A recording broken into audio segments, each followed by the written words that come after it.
SER Podcast.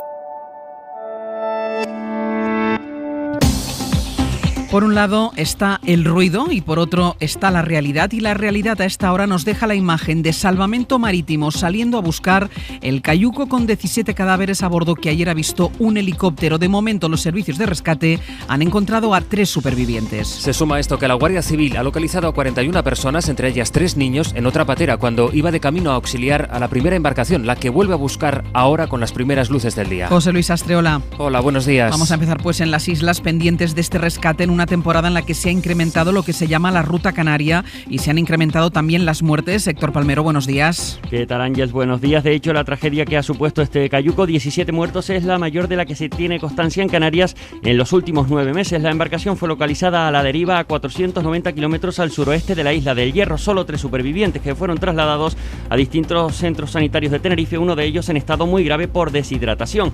Además, no se descarta tampoco que entre los cadáveres que están a bordo del cayuco haya alguna mujer y algún menor, según lo que han observado los tripulantes del helicóptero de rescate durante la operación. A esta hora, el cayuco con los cuerpos permanece custodiado por un mercante hasta la llegada a primeras horas de esta mañana de una patrullera de la Guardia Civil y de la Guardamar Thalia de Salvamento Marítimo, que procederán a su traslado hasta un puerto del archipiélago. Esa es la realidad de quienes huyen desesperados del hambre, la pobreza, la violencia, mientras la extrema derecha hace campaña con ello. La Fiscalía de Madrid ha vuelto a pedir al juez que retire el cartel racista de Vox en la Puerta del Sol de Madrid porque deshumaniza a los extranjeros y genera hostilidad y rechazo social hacia ellos, por lo que entiende que va más allá de la libertad de expresión. El juez no vio razones de urgencia para la retirada. Lo que centra ahora la campaña en Madrid son las amenazas que recibieron primero Marlaska, María Gámez y Pablo Iglesias, y luego la navaja ensangrentada que llegó en un paquete hasta la ministra Reyes Maroto. La policía ha identificado ya al hombre que lo envió, una persona con esquizofrenia. Pide la izquierda que no se desdramatice el riesgo por el hecho de que este hombre tenga problemas mentales, que si no hubiese discursos de odio, dicen, no hubiera calado este mensaje. Y la derecha acusa a la izquierda de estar calentando el escenario por publicar las amenazas y hacer circos con ellas. Eso dijo Ayuso, que cree que el PSOE provoca un efecto llamada para que se manden más amenazas. Son los que pretenden intimidarnos y son los que pretenden alimentar un clima de violencia para alentar a una izquierda desmovilizada, porque, insisto, la calle no les pertenece, pero ahora todavía menos.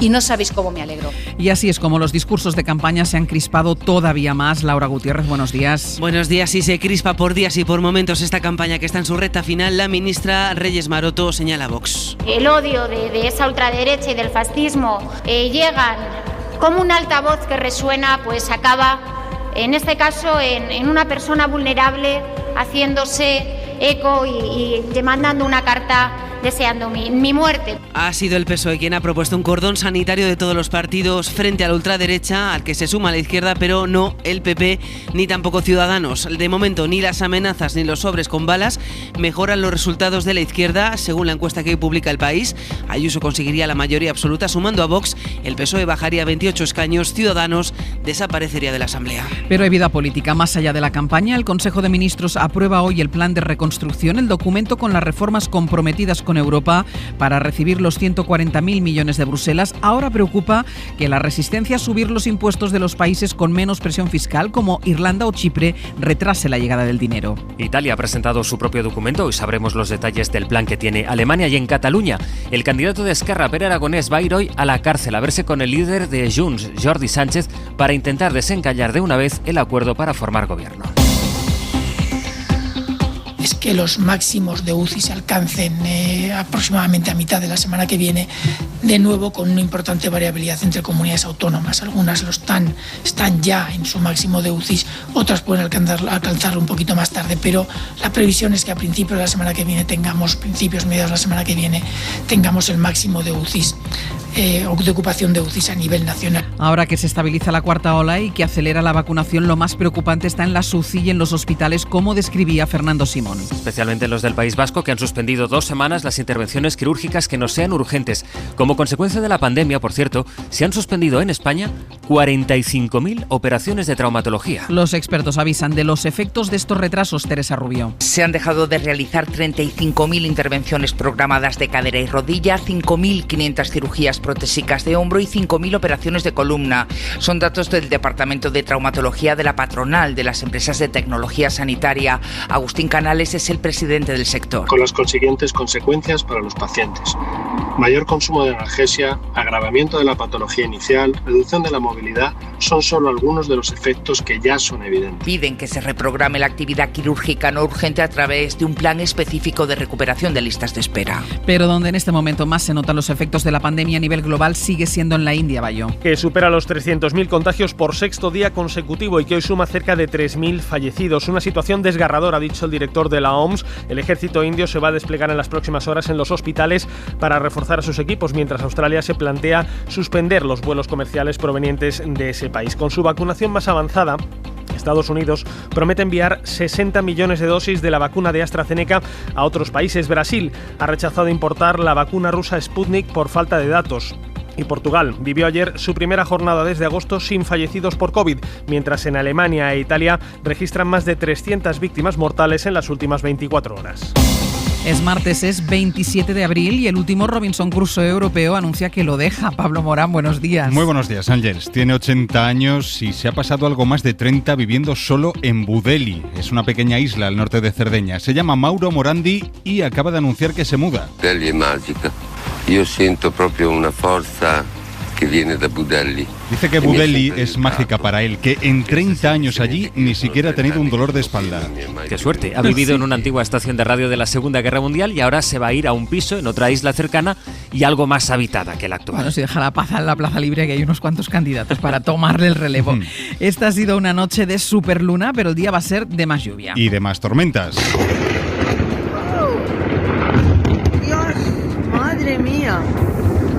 ¡Qué horror! Como la que provocó la caída de un rayo el domingo en Benidorm y captaron en un vídeo que se ha hecho viral en internet. Ni siquiera en India se esperaban un regreso tan virulento de la pandemia como el que están viviendo. Ha sido algo sorprendente porque hace 3 semanas teníamos solo 3 o 4 casos de coronavirus. Creímos que el coronavirus ya había pasado y no iba a volver. Y la gente pensó que se había conseguido como una inmunidad de rebaño. Se relajó, nos relajamos todos porque la gente empezó a dejar de utilizar la mascarilla, de guardar las distancias, de tomar medidas preventivas. Esto es lo que nos contaba anoche en Hora 25 Gerardo Álvarez Uría, director de uno de los hospitales de la Fundación Vicente Ferrer en el país. Joe Biden se ha puesto en contacto esta noche con el primer ministro indio para trabajar hombro con hombro contra la pandemia. Es uno de los países que se ha ofrecido a enviar oxígeno que escasea en los hospitales de ese país.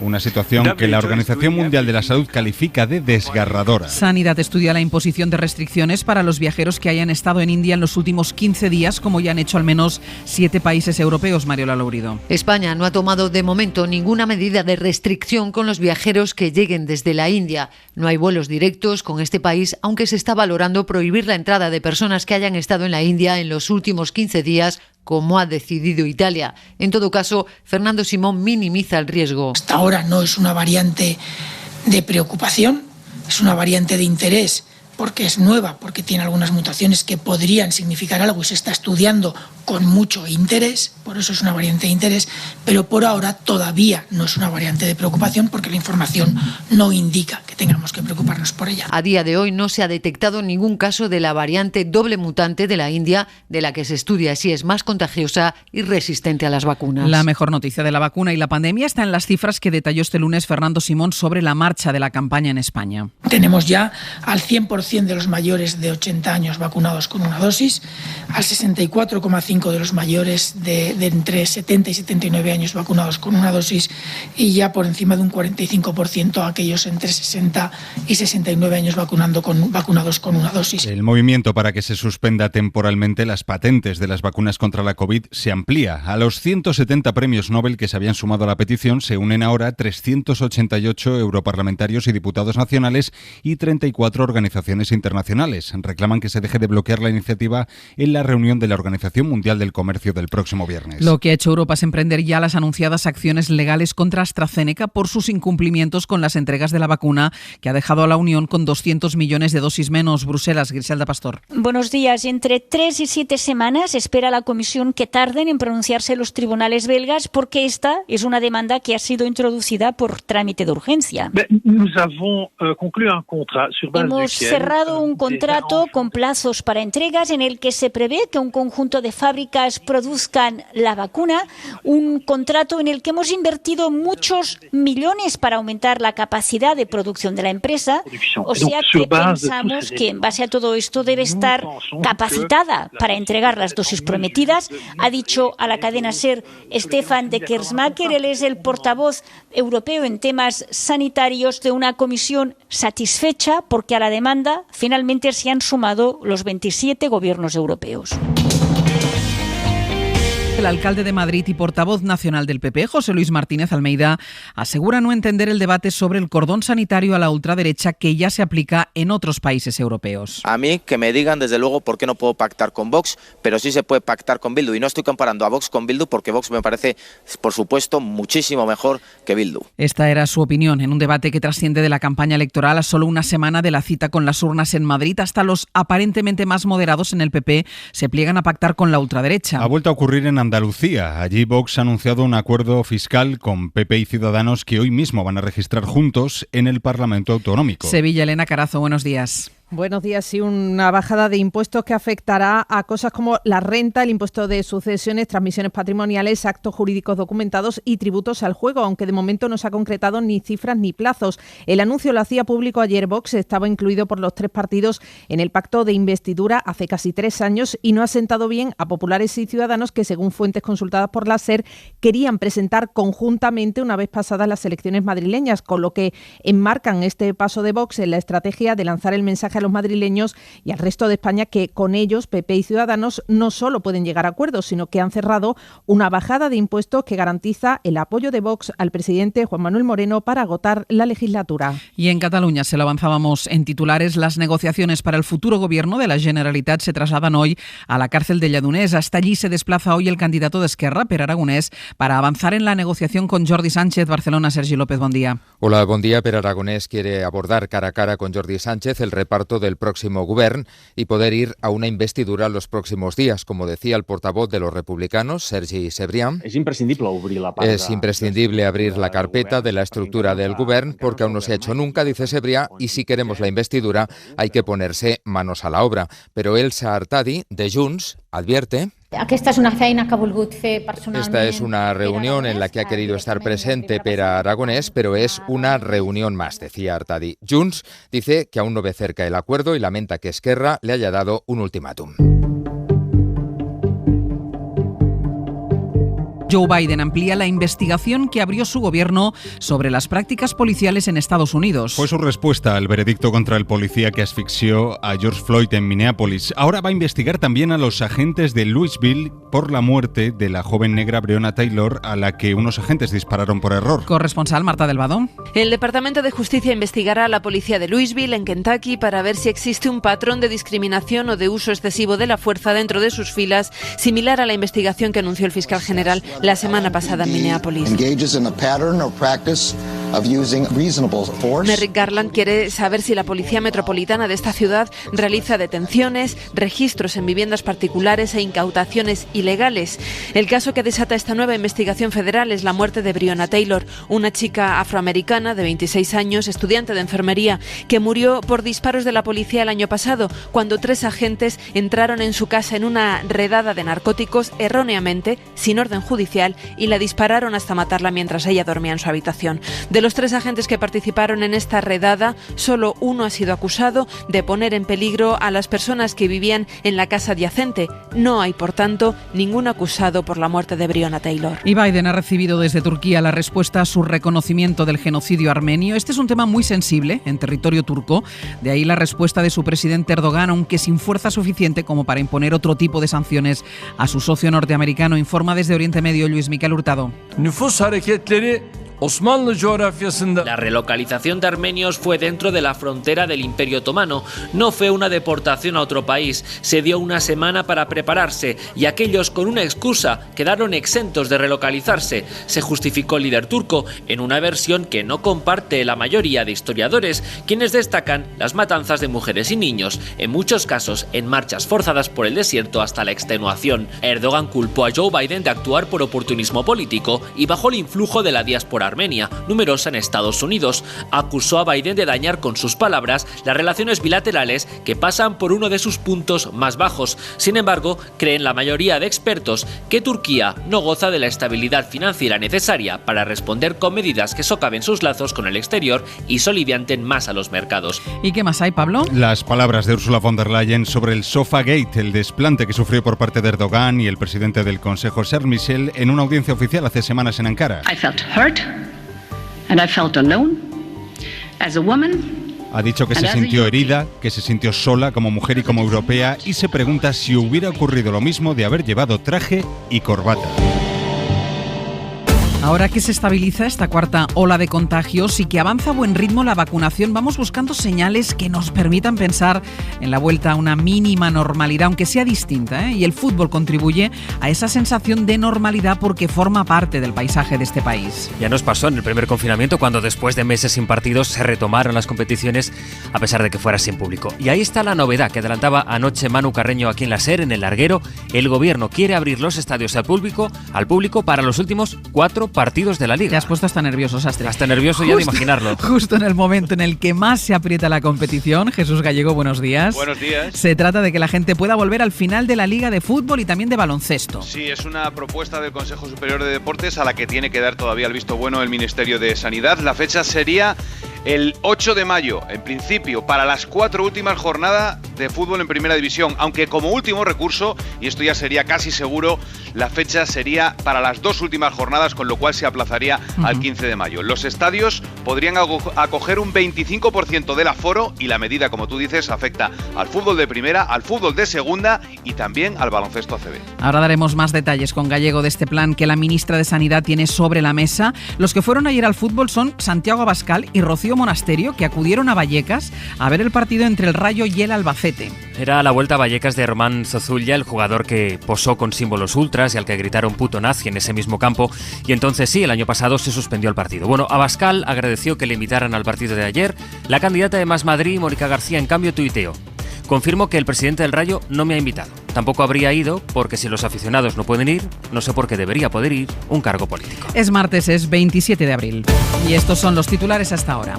India ha registrado este martes su primer descenso de casos y muertes en 21 días. Aún así, los contagios diarios siguen por encima de los 300.000 positivos. Más cerca, Alemania e Italia han notificado más de 300 víctimas en las últimas 24 horas. Y España sumó 400 ingresados más por COVID durante el fin de semana. La ocupación de las UCI está al 23% de media. Fernando Simón calcula que el pico de la presión hospitalaria se alcanzará la semana que viene. PP y Ciudadanos rechazan el cordón sanitario a Vox que propone la izquierda. Isabel Díaz Ayuso les acusa de montar un circo con las amenazas recibidas los últimos días para movilizar a su electorado. El Gobierno aprueba este martes el Plan de Recuperación de España. Contempla las reformas y las inversiones previstas con los fondos europeos, 70.000 millones de euros que el Gobierno prevé ejecutar entre 2021 y 2023. Salvamento Marítimo navega al encuentro de un cayuco avistado a unos 400 kilómetros de la isla canaria del Hierro con 17 inmigrantes muertos. Han conseguido rescatar a 3 con vida. Más cosas, Pablo. Cataluña atrae a prófugos de la justicia, lo dice la estadística. En los últimos 3 años, la policía ha localizado allí a cerca de 250 acusados de graves delitos en Italia, Francia, Alemania o Polonia. Barcelona, Berto Olivier, buen día. Buen día. Los prófugos son asesinos, violadores y peligrosos traficantes de drogas. Los 8 agentes que conforman el grupo de fugitivos de la Policía Nacional en Barcelona explican que muchas veces dependen de que estos delincuentes cometan un error para poder detenerlos. La visita de una pareja, una llamada a los hijos o una reunión con otros criminales puede ser la única oportunidad que tenga la policía, porque la mayoría de fugitivos van con documentación y tarjetas falsas. Italia, Alemania, Francia, Suecia o Polonia son los países que reclaman más prófugos.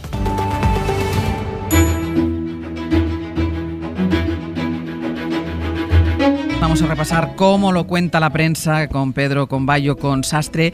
Y si vamos a la prensa nacional, Pedro, monotema, elecciones en Madrid, con mucha información, pero sobre todo con mucho análisis. Sí, hoy la prensa conservadora fundamentalmente viene muy fuerte contra el gobierno, contra la izquierda, al que con diferentes grados viene acusando de estar agitando como argumento de campaña las amenazas de estos días. El titular más gráfico quizá sea el de portada en El Mundo: el PSOE hace campaña con la amenaza de un esquizofrénico. Ese es el titular que escribe El Mundo, y lo hace bajo la imagen de la ministra Maroto a las puertas del Congreso. Sostiene una fotografía en la que se ve esa navaja supuestamente ensangrentada, manchada con pintura. Esa imagen, hay que decir, hoy le persigue a la ministra en muchos periódicos. El Mundo escribe: es infame que la izquierda utilice para sacar réditos los envíos con balas, los exabruptos, así los califica, de Pablo Iglesias. Nos sorprenden, dice El Mundo en su editorial. Lo escandaloso para este periódico es que Gabilondo se haya entregado a esa estrategia.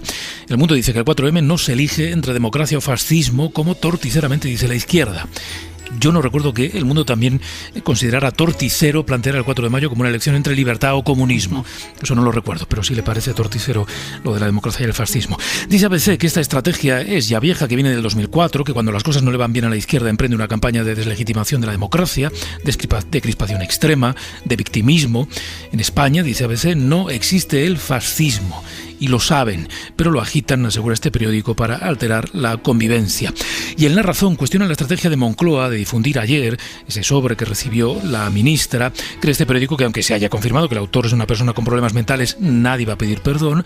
Dice La Razón que Podemos agita la campaña y el PSOE la amplifica, convirtiéndose, cree este periódico, en la comparsa de Iglesias. Si lo que está en juego es la libertad y la democracia, escribe Miquel Roca en La Vanguardia, la necesidad de entendimiento es tan evidente que nadie debería sentirse liberado de su responsabilidad. Defender la democracia es un compromiso de todos, de gobiernos y oposiciones, y así quedará claro quién quiere excluirse de ese compromiso, que se vea, escribe Roca en La Vanguardia. Y en El País hay un artículo muy interesante de Ricardo Duda que se titula Algo se ha roto, entre preguntas, porque él hace memoria, dice que la polarización no es de ahora, en Cataluña hubo amenazas durante años, y acaba así, dice: la histeria no tiene memoria, la historia sí, así que la polarización de hoy, escribe Duda, es asfixiante, pero todavía no es irrespirable. Y añado dos referencias más a la información sobre Madrid, sobre la campaña encuesta de Metroscopia en El País. La tensión de estos días no está sirviendo para que la izquierda vea ampliar de manera, relevante su base electoral. PP y Vox sumarían una mayoría absoluta con cierto orgullo, 72 escaños, 59 el PP, 13 Vox. El PSOE sufriría una caída importante, notable, 9 escaños menos, según esta encuesta de Metroscopia. Más Madrid subiría 5 y Unidas Podemos 4. Y una referencia más: entrevista a Pablo Iglesias en La Vanguardia, asegura que la ultraderecha está intentando infiltrarse en la policía, que eso no se puede ignorar y que eso no se toleraría en ningún país de Europa. Nos vamos a la prensa internacional y no nos olvidamos de la pandemia, sobre todo porque hay algún país, como es el caso de India, cuyos datos son más que preocupantes, Bayo. La idea de que nadie está protegido hasta que todos estemos vacunados se ha convertido en un cliché, dice el Guardian, pero en un cliché que los países occidentales deberían recordar cuando acaparan la mayoría de las vacunas, mientras en países como la India menos del 10% de la población ha recibido un pinchazo. El Financial Times se pregunta hasta qué punto la variante india alimenta la catástrofe en ese país. Los científicos no creen que sea más peligrosa que otras cepas del virus y apuntan sí a otros factores, como esa baja tasa de vacunación, la limitada capacidad hospitalaria y sobre todo las decisiones de un gobierno que ha subestimado el impacto del virus y ha tolerado grandes reuniones. En Die Welt, en Alemania, hablan sobre el bajo ritmo de vacunación en ese país y cómo los viales empiezan a acumularse. Incluso si la tasa de inyecciones se duplicara y llegara a 700.000 vacunas por día, para finales de esta semana, para este fin de semana, todavía había más de 2 millones de dosis sin utilizar en Alemania. Y en Italia, La República habla de uno de los efectos colaterales de la pandemia que más gustan a los italianos. Las mesas de los bares y restaurantes le comen espacio a los coches, y en ciudades como Roma y Nápoles los alcaldes prometen ahora más parques públicos y zonas peatonales. Ha mencionado Bayo lo que está ocurriendo en la India, y esa imagen, la imagen de las piras en plena calle en las que se queman los cadáveres de las víctimas del coronavirus, aparece en la primera del País, aparece en la primera del periódico. Cuenta La Vanguardia que la situación en la India está llevando a los millonarios a irse de allí. Claro, a los que se pueden pagar un jet privado, los vuelos en jet privado, los vuelos de huida, como dice La Vanguardia, se han disparado, y son sobre todo los actores de Bollywood quienes más se están marchando de allí. A veces ha echado cuentas, y de aquel megacontrato que se anunció en agosto, lo anunció el gobierno, más de 2.500 millones de euros para comprar material sanitario. Bueno, pues de esos 2.500 millones se han utilizado 57. Según el cálculo de ABC, el plazo para gastar ese dinero es de 2 años, han transcurrido un poco más de 6. Tanto ABC como La Razón denuncian que España sigue esperando imponer algún tipo de restricción a los pasajeros que puedan llegar desde la India, algo que ya han hecho países que sí tienen vuelos directos. Y una referencia más, en el periódico destacan como apertura una realidad contradictoria. Mientras la hostelería agoniza, aumentan los botellones en las calles, y cuentan que en la Guardia Urbana de Barcelona hay temor a lo que ocurra si se levanta el toque de queda, porque la gente podrá salir a la calle, pero los bares permanecerán cerrados por las tardes, y temen que los botellones se descontrolen. ¿Quieres destacar algo más, Bayo, de la prensa internacional? Los Oscars y la gente que lo siguió en directo en la televisión estadounidense. La audiencia cayó un 58% respecto al año pasado. Menos de 10 millones de estadounidenses la gala se pusieron fue un ante tostón, la pantalla. Dijeron aquí José y Pepa. Bueno, de hecho, claro, el Wall Street Journal se plantea si la cadena ABC, que tiene los derechos de transmisión y que paga $100 millones por esos derechos, va a seguir o no con ese contrato en adelante. Y tú quieres quedarte con una viñeta, ¿no, Sastre? La de Perigues en El País. Mira, una nube a la izquierda en la que se lee libertad o comunismo, una nube a la derecha en la que se lee democracia o dictadura, y abajo, pequeñito, un hombre que lleva una pancarta bastante grande en la que se lee menos eslóganes aterradores y más promesas esperanzadoras. Hoy por hoy, Ángeles Barceló. Gallego, antes echábamos cuentas. El último partido de Liga en Primera División con público fue el 8 de marzo de 2020, hace más de un año de eso. Fue un Betis-Real Madrid. Y ahora, lo contabas, lo anunciabas antes, lo avanzabas antes, lo contó ayer Manu Carreño en El Larguero, 14 meses después puede que el aficionado regrese a las gradas. Sí, lo tenemos ahí en el horizonte, ya sea con aforo reducido, que será con aforo reducido, solo aficionados locales, entradas nominales para los socios, que son los que van a poder ir inicialmente, perímetros de seguridad y de distancia, entrada y salida escalonada, mascarilla obligatoria, lo que sea, pero el 8 de mayo podría haber aficionados en los estadios. Para las últimas 4 jornadas de Liga sería entonces. Además, esa última jornada, la primera de las últimas 4 jornadas tiene partidazos como el Barça Atlético de Madrid y el Real Madrid Sevilla. Y si no es para esa jornada, la otra propuesta es para que sea para las últimas 2. Estaríamos hablando del 15 y el 22 de mayo. Es una propuesta que ha hecho el Consejo Superior de Deportes, que tiene ahora que ratificar el Ministerio de Sanidad, y afectaría a la Primera División, a la Segunda División y también a las canchas de baloncesto. Así que lo tenemos en el horizonte, o para las últimas 4 jornadas de Liga o para las 2 últimas. Claro, para el horizonte muy cercano, porque el 8 de mayo que decías está aquí a la vuelta de la esquina. De todas formas, a mí me sorprendió la cantidad de público que había el otro día, por ejemplo, en el Godó.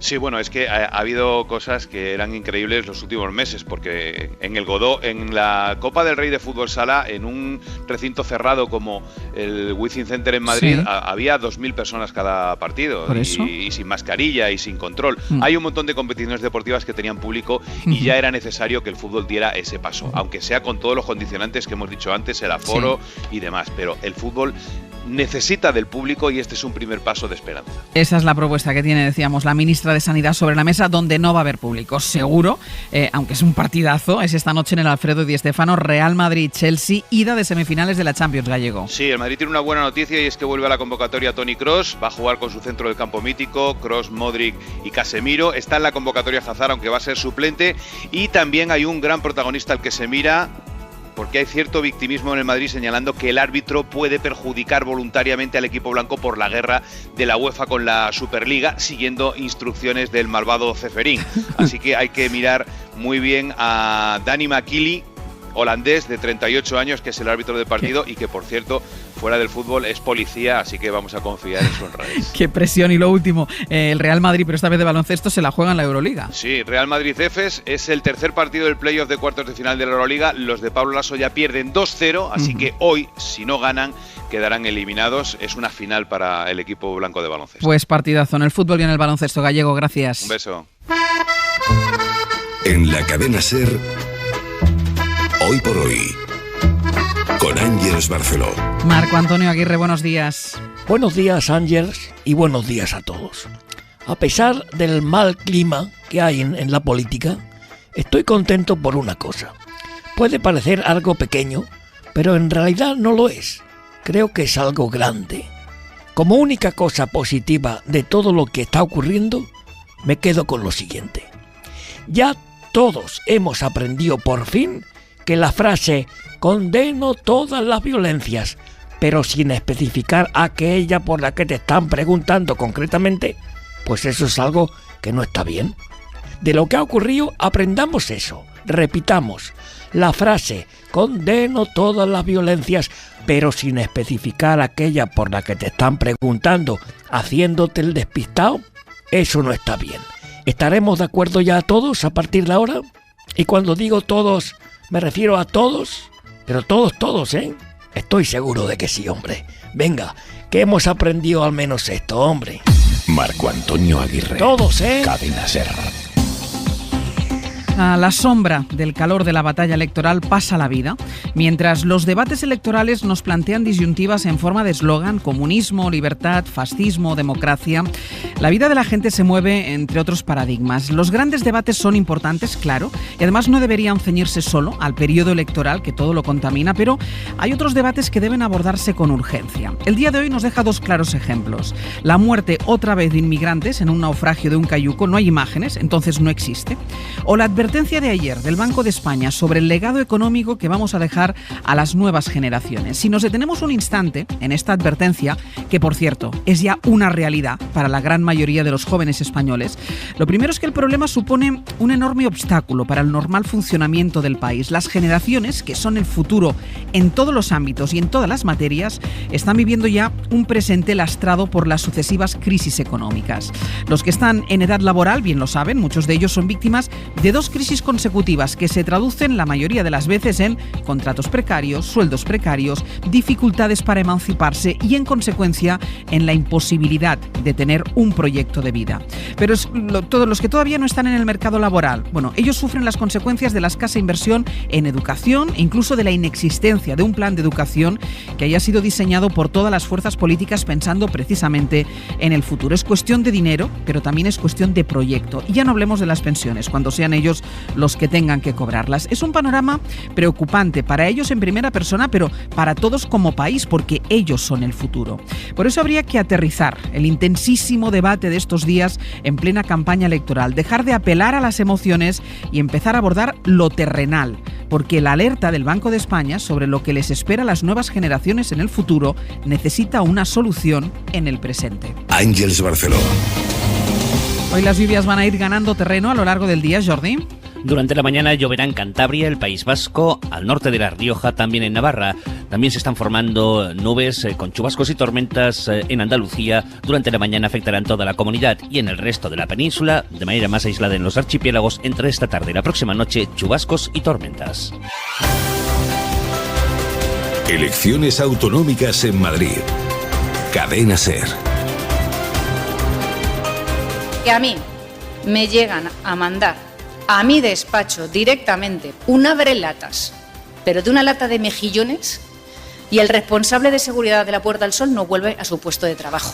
Si no son capaces de gestionar el escáner de 3 instituciones distintas, como para gestionar Barajas o para gestionar la campaña en Madrid se rompió el viernes y estamos ya en otra fase. Son los que pretenden intimidarnos y son los que pretenden alimentar un clima de violencia para alentar a una izquierda desmovilizada, porque, insisto, la calle no les pertenece, pero ahora todavía menos. Y no sabéis cómo me alegro. La presidenta y candidata del PP acusa a la izquierda de intimidar y alimentar, aquí lo decía, un clima de violencia que mueva a los indecisos. Sastre, buenos días. Buenos días, Barceló. La campaña del PP tenía un eje, comunismo o libertad. Bueno, eso cambió con el debate en la SER y Ayuso al final opta por referirse a las amenazas que han recibido miembros del gobierno. Todos recibimos en algún momento como responsables políticos amenazas, todos. Y la diferencia es que unos no lo comentamos, lo llevamos ante las instituciones pertinentes y no estamos haciendo circos.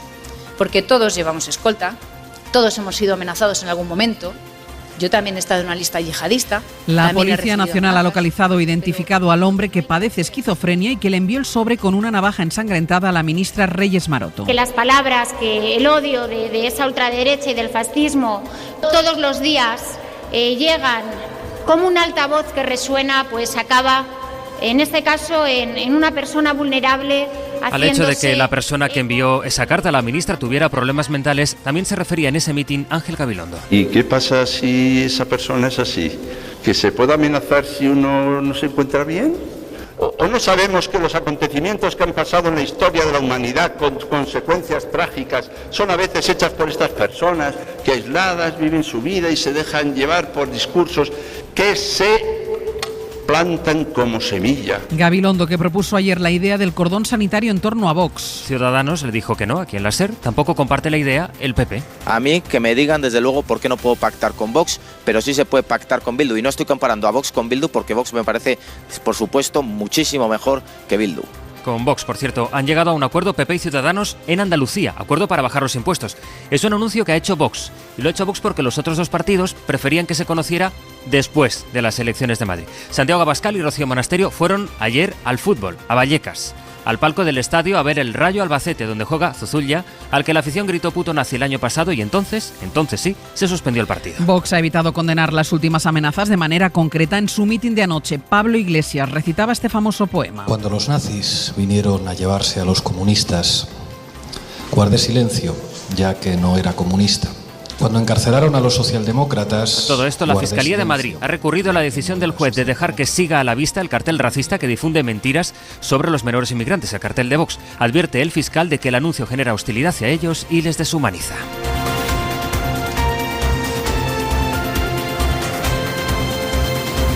Bueno, pues después de las últimas amenazas, Interior admite que han fallado los controles y reforzará la seguridad de los altos cargos, dándoles instrucciones para que aprendan a autoprotegerse. Ana Terradillos, buenos días. ¿Qué tal? Buenos días. Ha habido fallos en el Ministerio de Industria y también ha habido fallos en el Ministerio del Interior, porque de hecho han fallado los controles y solamente se detectó la carta que llegó el jueves por la tarde a Pablo Iglesias. Las otras dos cartas con balas dirigidas a Fernando Grande Marlaska y a la directora de la Guardia Civil no fueron interceptadas en el primer control que hay en los edificios del Ministerio del Interior y fueron localizadas ya en la Secretaría del Ministro y en la Secretaría de la directora de la Guardia Civil. Interior está analizando estos fallos, seguimos en alerta 4 y según los expertos policiales no se pueden relajar las medidas ante la previsión de un atentado. Además, Interior va a reforzar la seguridad a los cargos amenazados, en concreto se va a aumentar el dispositivo de seguridad y además se van a dar instrucciones de autoprotección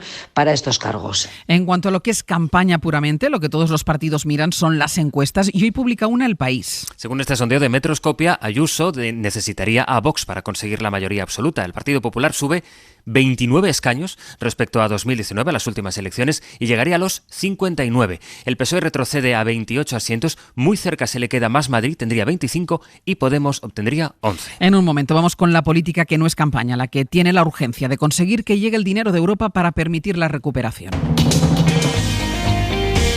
Ma nell'insieme dei programmi che oggi presento alla vostra attenzione c'è anche e soprattutto el destino del país. Ahí está, el destino de Italia, decía el primer ministro Mario Draghi al presentar ayer el plan de reconstrucción que presenta Europa a cambio de los más de 200.000 millones que recibirá el país para salir de la crisis. Italia es el país que más dinero va a recibir de Europa y el segundo es España, con 140.000 millones. Pero para eso hay que aprobar antes el plan donde el gobierno orienta en qué sectores va a modernizar el país. Eso es lo que va a aprobar esta mañana el Consejo de Ministros. ¿Y qué es lo que preocupa ahora? Bueno, pues que los países a los que Europa les pide que suban impuestos acaben retrasando la llegada efectiva de ese dinero. Javier Ruiz, buenos días. Buenos días. España se juega otro retraso en sus ayudas porque la Unión Europea ha abierto una nueva batalla fiscal con aquellos países con impuestos más bajos en la Unión Europea. Ha exigido a Chipre, a Irlanda, a Hungría, a Luxemburgo, a Malta y a Holanda, los 6 países con impuestos más bajos, que los armonicen, es decir, que los suban. Esos países han atraído gran inversión con sus bajos impuestos y van a recibir muy pocos fondos de la Unión Europea. 1.200 millones en el caso de Irlanda, 93 en el caso de Luxemburgo, frente a los casi 70.000 que se juega España. Así que para ellos esta puede ser una batalla larga que para España puede ser letal, retrasar las ayudas todavía más. España pretende aprobarlas hoy, remitirlas el viernes a Bruselas, esperar 2 meses para el análisis y empezar a cobrarlas después de que se ratifique por parte de todos los Estados. Pero con esta nueva guerra, eso puede significar finales de 2021 como pronto o incluso 2022.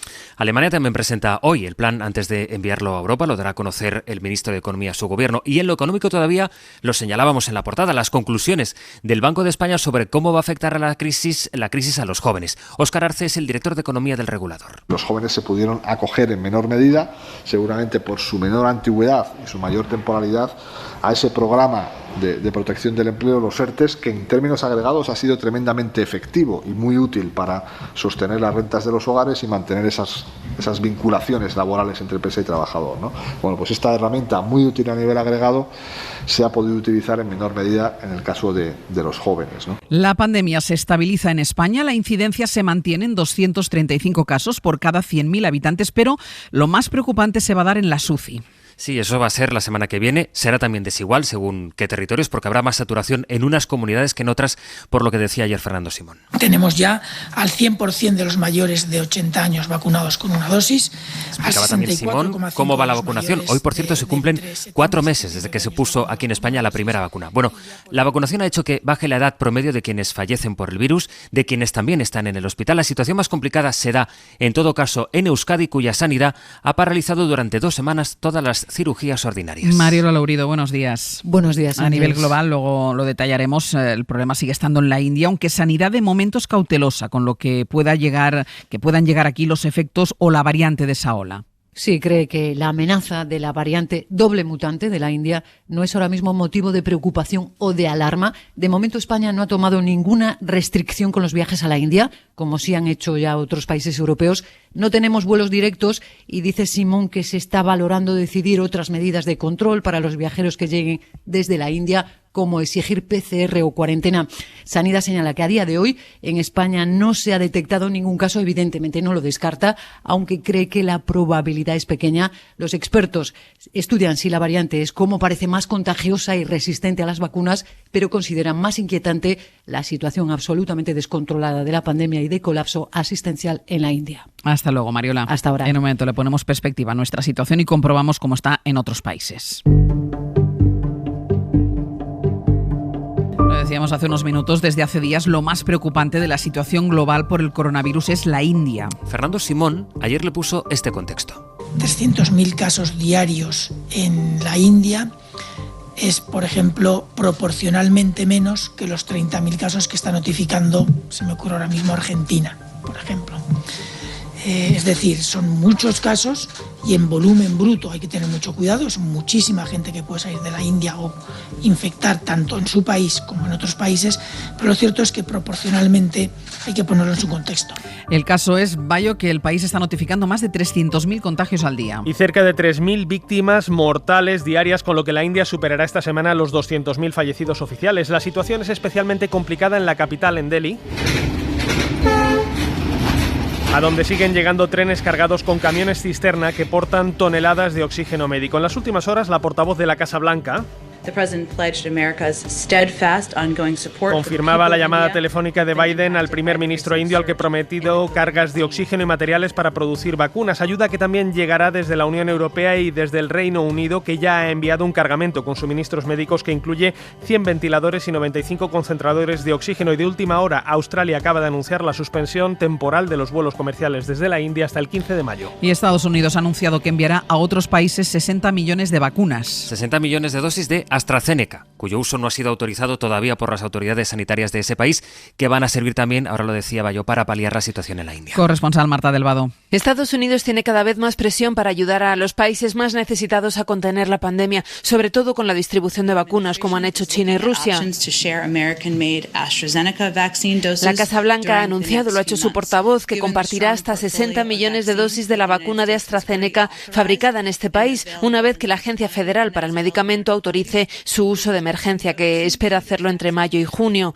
Más del 50% de la población adulta estadounidense se ha puesto al menos una dosis de Pfizer, Moderna o Johnson & Johnson, y la administración Biden cree que no va a necesitar suministros de AstraZeneca, al menos en los próximos meses. Todavía no está claro cuándo ni a dónde se van a distribuir esas vacunas. A lo que se ha comprometido Joe Biden es a mandar urgentemente suministros para la atención contra la COVID a la India, después de hablar con el primer ministro Modi. Y en Bruselas, el Sofagate centró ayer el Pleno del Parlamento Europeo. Comparecían por primera vez juntos von der Leyen y Charles Michel, y la presidenta de la Comisión Europea insistió en denunciar que el desplante que vivió en Turquía, con Erdogan y Michel relegándola a un sofá, fue machismo. Corresponsal Griselda Pastor, buenos días. Buenos días. Es un debate inédito, sí, por la dureza de von der Leyen, que nunca desde que llegó al puesto había reivindicado así su condición de mujer, apelando además a la solidaridad femenina.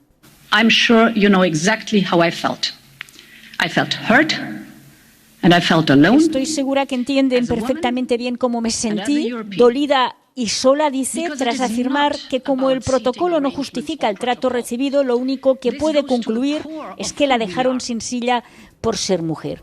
O sea que aquí termina el incidente de Turquía, pero se abre otro debate interesante, porque von der Leyen lo que ha hecho es denunciar, describiéndolo, sin nombrarlo, el machismo estructural, y exigido a Michel la defensa de los derechos de todas y de todos como un trabajo colectivo.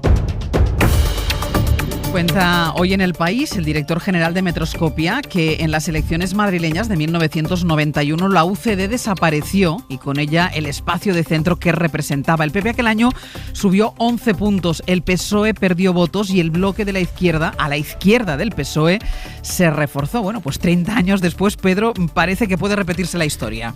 Claro, y eso es justo lo que dice el sondeo de Metroscopia que publica hoy El País. Según ese sondeo, el próximo 4 de mayo el PP duplicará resultados y junto a Vox conseguirá una mayoría absoluta holgada. Ciudadanos, la UCD de entonces, si estableciéramos esa comparación, desaparecerá.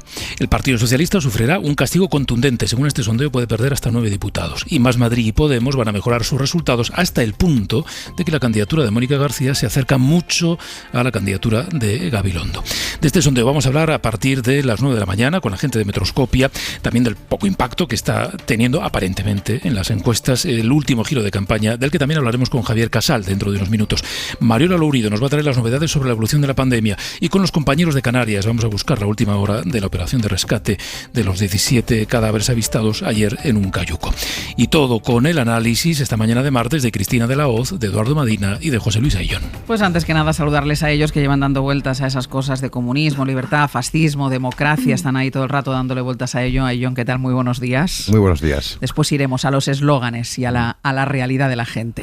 Eduardo Madina, buenos días. ¿Qué tal? Buenos días. ¿Qué tal? ¿Cómo estás? Muy bien. Cristina de la Hoz, buenos días. Hola, ¿qué tal? Buenos días. Pues mira, vamos a aparcar un momentito los eslóganes y vamos a lo que pasa. Y lo que pasa, por ejemplo, tiene el foco ahora mismo centrado en Canarias, porque ayer Salvamento Marítimo pudo rescatar con vida a 3 personas de una embarcación. Había avistado desde el helicóptero que en el interior de la embarcación había 17 cadáveres, y esta mañana, con la luz del día, se retomaban las tareas de rescate de tanto de esos cadáveres como la búsqueda de improbables supervivientes. Tenerife, Héctor Palmero, buenos días. ¿Qué tal, Ángeles? Buenos días. Cadáveres que a esta hora están siendo custodiados por un buque mercante a la espera de que lleguen las patrulleras de la Guardia Civil y de Salvamento Marítimo para proceder a su rescate y traslado a un puerto de las islas. Una embarcación que fue localizada a la deriva a 490 kilómetros al suroeste de la isla de El Hierro. Es el último capítulo, de momento, del drama de la inmigración. 17 fallecidos, la mayor tragedia humanitaria en las costas del archipiélago en los últimos 9 meses. La lejanía ha dificultado el acceso a esta embarcación, en la que también viajaban 3 supervivientes que, tras ser rescatados por vía aérea, fueron hospitalizados,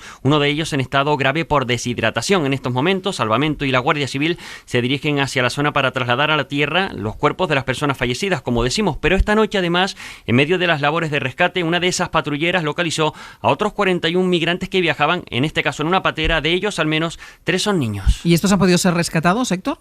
Estos sí han podido ser rescatados y todos presentan un buen estado de salud según han reseñado los servicios de emergencia. Pues a la espera gracias, a la espera de lo que pase con esas tareas de rescate de esos 17 cadáveres, insisto, y a la búsqueda de improbables supervivientes de ese naufragio. Como la ruta canaria se ha convertido ya en un auténtico cementerio, vamos a aprovechar esta información, ese rescate de salvamento marítimo hasta hora de la mañana en aguas cercanas, 500 kilómetros de la Isla del Hierro. Sara Selva, si te parece, un poco para actualizar los datos, para poner en contexto el naufragio del último cayuco en la ruta canaria, Sara. Sí, pues la ruta canaria es la más mortífera de Europa, la más peligrosa, pero ante la militarización de las fronteras, miles de personas, familias, niños, siguen subiéndose a una embarcación precaria para intentar llegar a España. Solo en 2020, según la Organización Internacional de las Migraciones, que hace un recuento, murieron 850 personas. De esos, solo se pudieron recuperar los cuerpos de 185, así que más de 600 se quedaron en el mar. Este es un recuento oficial, porque las organizaciones humanitarias, como Caminando Fronteras, por ejemplo, elevan mucho más ese número, hasta casi los 2.000. Hay naufragios invisibles que desaparecen en el mar. Según esta organización, solo este mes han desaparecido 280 personas. Solo en un mes mueren ahogados, en naufragios, pero también de deshidratación o hipotermia por pasar horas y horas, días en mitad del mar.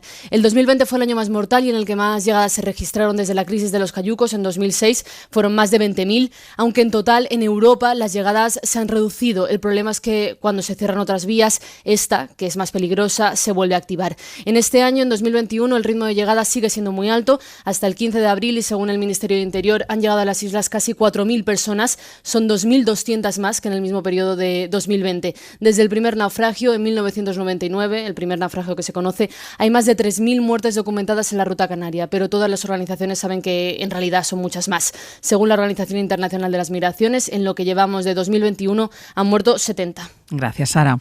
Hasta luego. A naufragios invisibles, decía Sara, pero incluso los que son visibles, incluso de los que tenemos constancia, como el caso de este naufragio con 17 cadáveres a bordo del cayuco, se vuelven también invisibles porque solo damos visibilidad o solo nos fijamos cuando hay una historia humana que nos golpea, como fue el caso de la pequeña Hélène, esa niña que fue reanimada en el propio puerto de Arguineguín y que finalmente acabó muriendo. Por eso es importante explicarlo, por eso es importante decir que estas cosas pasan y por eso es importante seguir destacando que la ruta canaria se ha convertido en el mayor cementerio de la inmigración en los últimos tiempos.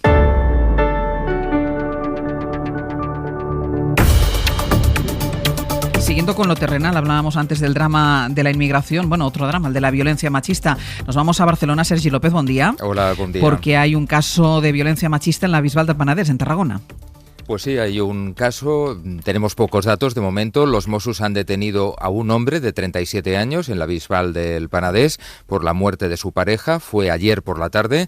Los Mossos fueron a la vivienda de la pareja al recibir la notificación de que una mujer había sufrido unas quemaduras. La mujer de 50 años fue rápidamente trasladada al hospital donde murió poco después. Los Mossos han detenido al hombre como presunto autor del homicidio de esta mujer. El caso de momento está bajo secreto de las actuaciones. Gracias, Sergi. Pues a la espera de que avance la investigación, presunto caso de violencia machista en Tarragona. Y ahora sí, vamos a la campaña y de lo que se habla en esta campaña electoral de Madrid. Queda justo una semana, hoy es martes, dentro de una semana exactamente se estará votando en la Comunidad de Madrid. Javier Casal, jefe de Redacción Madrid, muy buenos días. ¿Qué tal? Buenos días, Ángels. Bueno, Javier, la campaña se ha embarrado de tal manera que hace días que ya nos hemos olvidado de las propuestas y de la gestión de lo terrenal. Como decía, a las 8 de la mañana no se habla de pandemia. Ayer conocimos que la ministra Reyes Maroto, que opta a ser vicepresidenta madrileña si gobierna el Partido Socialista, recibió en el ministerio otra amenaza vía carta, que luego la policía identificó que había enviado una persona con problemas mentales. Casal, la campaña está ya totalmente polarizada, con la izquierda redoblando su presión contra el Partido Popular para que no se apoye en Vox para gobernar. Dices campaña polarizada. Bueno, fundamentalmente por dos cuestiones. Primero, esas amenazas a políticos a las que Vox y ahora también el Partido Popular tratan de quitar importancia. Todos recibimos en algún momento como responsables políticos amenazas. Y la diferencia es que unos no lo comentamos y no estamos haciendo circos. Yo también he estado en una lista yihadista, pero lo que no hay que hacer es una y otra vez seguir aumentando el efecto de llamada. Y por ese cordón sanitario que propone la izquierda contra Vox y del que el Partido Popular se descuelga. Ayuso en público atacando al bloque de Gabilondo, Iglesias y García, apelando a la mayoría, eso sí, para no tener que echar mano de lo que antes llamaba Ángels, pero además con estas palabras textuales, socio preferente. Y también, por cierto, con el alcalde Almeida haciendo de portavoz nacional del Partido Popular y también de la concordia entre la derecha y la derecha extrema. Vamos a escuchar a Ayuso y Almeida. No tengo socios preferentes porque no quiero tener socios. Ya los he tenido y ahora lo que necesito es que mi gobierno tenga cabeza, corazón y boca. A mí que me digan desde luego por qué no puedo pactar con Vox, pero sí se puede pactar con Bildu. Y no estoy comparando a Vox con Bildu porque Vox me parece, por supuesto, muchísimo mejor que Bildu. Muchísimo mejor que Bildu. Recordemos, Ángels, que Almeida gobierna en el Ayuntamiento de la capital gracias a los votos de Vox y que aprueba los presupuestos con la ultraderecha y también con Ciudadanos. Y si nos fijamos en las encuestas, después a las 9 hablaremos con un investigador de Metroscopia para entrar en el detalle de la encuesta que publica hoy El País, que es la última que hemos conocido, pero parece ser que quien peor parado parece salir es el Partido Socialista. La izquierda no alcanzaría la mayoría para gobernar, pero es que además Más Madrid se acerca ya mucho al Partido Socialista. Son encuestas, Ángels, como la de Metroscopio y en El País, que en efecto constatan una tendencia, y es esa, ¿no? Que en el PSOE están analizando. El PSOE buscó el voto de centro y cuando llegó allí resulta que ya estaba instalada Ayuso, y cuando ha ido a buscar el voto de izquierdas, Gabilondo se ha encontrado instalada a Mónica García y también a Pablo Iglesias. Veremos si el retroceso socialista es tal, que augura, por ejemplo, en Metroscopia, y El País les deja incluso por debajo de los 30 diputados en la futura asamblea. Es un muy mal resultado del que se beneficia principalmente, como dices, Más Madrid, que encuentra un sitio como partido en la época post-Carmena y que araña votos a la campaña socialista diseñada desde Moncloa. Ya llegarán las elecciones el día 4, falta solo una semana, todo llega. Ayer de nuevo Maroto se volcaba con Gabilondo, Marlaska lo hizo durante todo el fin de semana, el PSOE y el gobierno lo están echando todo estos días y veremos si logran neutralizar ese fenómeno creciente de votantes de Gabilondo que parecen haber cambiado el sentido de su voto respecto a las elecciones del año 2019, bien optando por Más Madrid o bien porque hay mucho votante socialista, Ángels, que no comparte una alianza del PSOE de Gabilondo con Pablo Iglesias. Bueno, pues veremos, insisto, después a partir de las 9 hablaremos con un investigador de Metroscopia, con Paco Camas, para que nos cuente el detalle de esta encuesta que se empezó a hacer antes de lo que pasó el viernes, ese punto de inflexión en la campaña, pero que recoge también lo que pasó el viernes y algún día posterior. Javier, muchísimas gracias. Ya queda menos. Ya queda menos, queda justo una semana, pero bueno, a la campaña le queda una semana menos un día porque el lunes será jornada de reflexión, cosa extraña. Este año terminará la campaña en un domingo, en estos comicios. Hay muchas cosas que quiero comentar con vosotros, desde la batalla de los eslóganes a las encuestas, que después, insisto, a las 9 hablaremos, el cordón sanitario a Vox, pero empezar por lo que ha marcado estas últimas horas de campaña, de hecho desde el viernes, que fue el tema de las amenazas, esas amenazas que primero recibió el candidato de Unidas Podemos, Pablo Iglesias, el ministro del Interior y la directora de la Guardia Civil. Ayer supimos también de la amenaza con ese cuchillo ensangrentado que recibió la ministra de Turismo, Industria y Turismo, que además está propuesta como vicepresidenta del gobierno, en el caso de que gobierne Gabilondo. Hablaba Cristina Isabel Díaz Ayuso de el efecto llamada de hacer públicas estas amenazas. Las amenazas son muy, muy graves. Venga de donde vengan y se las lance quien se las lance, a quien se las lance. Son muy, muy graves. Decía, todos los políticos hemos sido amenazados alguna vez. Yo no sé si en el volumen que estamos viendo ahora que son amenazados los políticos. Bueno, es verdad que no es una situación anómala, desgraciadamente, y esto ha pasado, pero se está produciendo en mitad de una campaña electoral y yo creo que tiene un significado aún más grave. Afortunadamente, en el caso de Reyes Maroto, quien mandó la carta lo mandó hasta con remitente. Estamos hablando de una persona, dicen, diagnosticada de esquizofrenia, pero eso en el fondo para mí no le quita gravedad. Es decir, aunque no haya una conspiración fascista para enviar amenazas a los políticos, en este caso miembros del gobierno, hay determinados discursos que lo que sí pueden hacer es alentar a personas que tienen una situación peculiar. Yo creo que hay que tener mucho cuidado con el clima que se está creando, polarizado. Yo creo que Vox y Podemos han conseguido estar en el centro del tablero y están jugando a la polarización total y absoluta, ¿no? Y de ese ambiente pueden surgir circunstancias como la que conocimos con Reyes Maroto, o sea, que no es cuestión de quitarle importancia ni mucho menos, sino apelar a la responsabilidad de determinadas fuerzas políticas para que sepan que sus palabras, este debate lo hemos tenido muchas veces cuando hablábamos de la libertad de expresión, y como yo creo que las palabras tienen consecuencias muchas veces y que los actos de odio vienen precedidos de discursos de odio, que tengan mucho cuidado con según qué mensajes, porque pueden alimentar y alentar a determinadas personas que están en una situación peculiar. Entonces yo creo que lejos de hacer eso, no solo se sigue alentando la polarización, sino que es verdad que también se está utilizando estas amenazas que a mí me parecen gravísimas. O sea que en el caso de Pablo Iglesias la amenazan a él, la amenazan a Irene Montero, amenazan a los padres del vicepresidente. O sea, vamos a ver, ella ha recibido 4 balas, a mí se me helaría la sangre en ese caso. Pero es muy importante intentar rebajar el tono de la campaña, porque al final jugar a la agitación, al enfrentamiento y a la radicalidad, llega un momento en que dejas de controlar lo que pueda pasar. Y creo que es responsabilidad de los políticos pararse un momento a pensar a qué están jugando en esta campaña. Edu.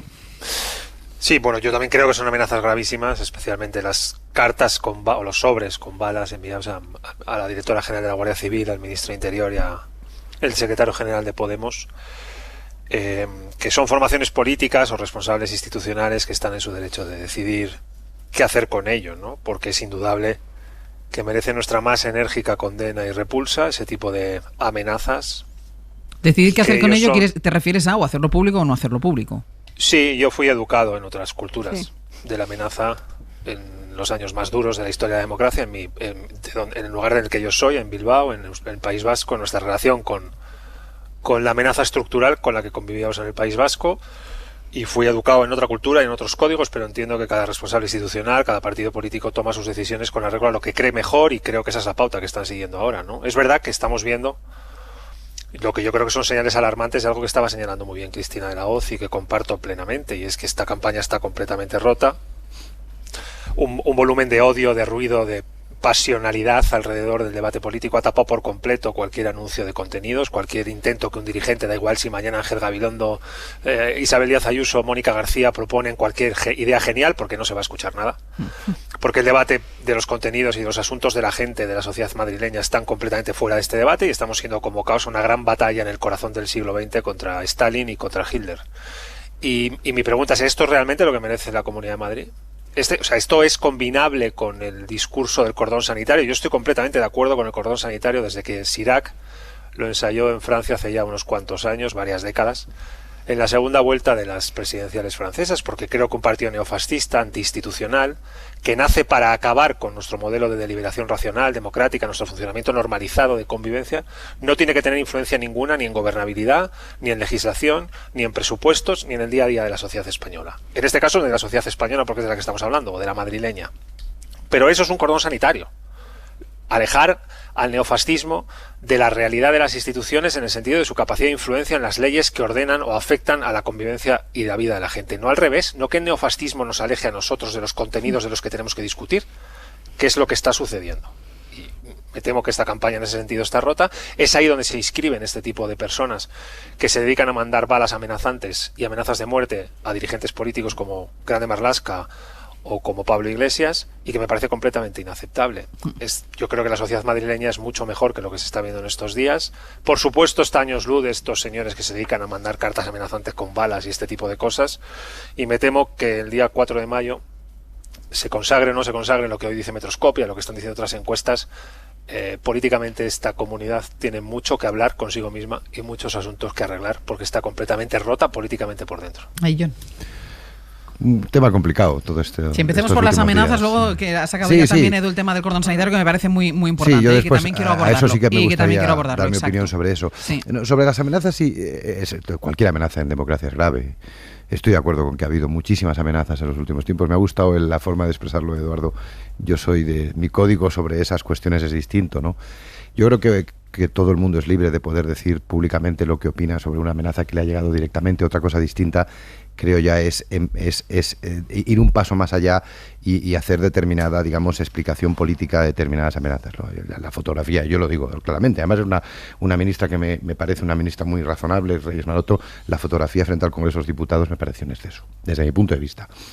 Rajoy en el año 2015 le dieron un bofetón bastante importante en medio de una campaña, era presidente del gobierno, candidato en aquel momento del Partido Popular, y sus declaraciones después fue: España es un país seguro, es un país en el que la democracia impera, hay un loco, una persona, digamos, no dijo loco, perdón, me retracto en mi propia palabra, una persona que no ha estado en su sitio, y fin de la película y fin de la conversación. Lo único que hicimos es mandarle unas gafas desde Madrid porque se le habían roto y no podía seguir los mítines con normalidad. Yo creo que esa es la forma de afrontar este tipo de cosas. De verdad que creo que puede haber un efecto llamada en todas estas cuestiones. Dicho eso, a mí la reflexión que creo que hay que hacer políticamente, más allá de la parte, digamos, de los sucesos, es que hay dos partidos políticos que, según las encuestas, la última, la publicada esta mañana en El País, son los últimos, y que generalmente la última semana de campaña a los últimos no se les suele prestar mucha atención, porque ya la duda está entre quiénes son los primeros, quién puede ganar, quién puede quedar segundo, si hay alguna pugna. Y en cambio estamos centrando la campaña justo en esos dos últimos partidos. Es decir, de 136 escaños que tiene la Asamblea de Madrid, según la encuesta del País, insisto, estamos hablando de 20 y tantos escaños que se reparten Podemos y Vox, y están centrando la campaña. En cierta manera, no sé cómo lo han hecho, pero han conseguido eso.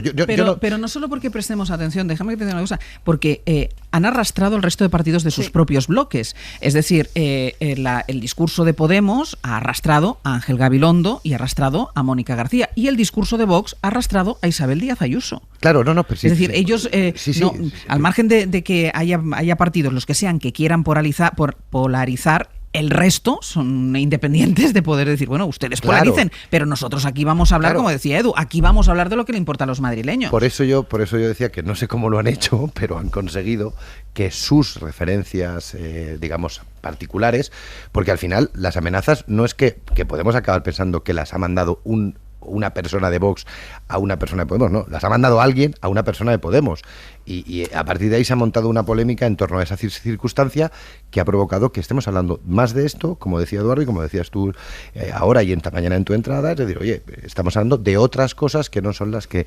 normalmente, digamos, capitalizan una campaña electoral.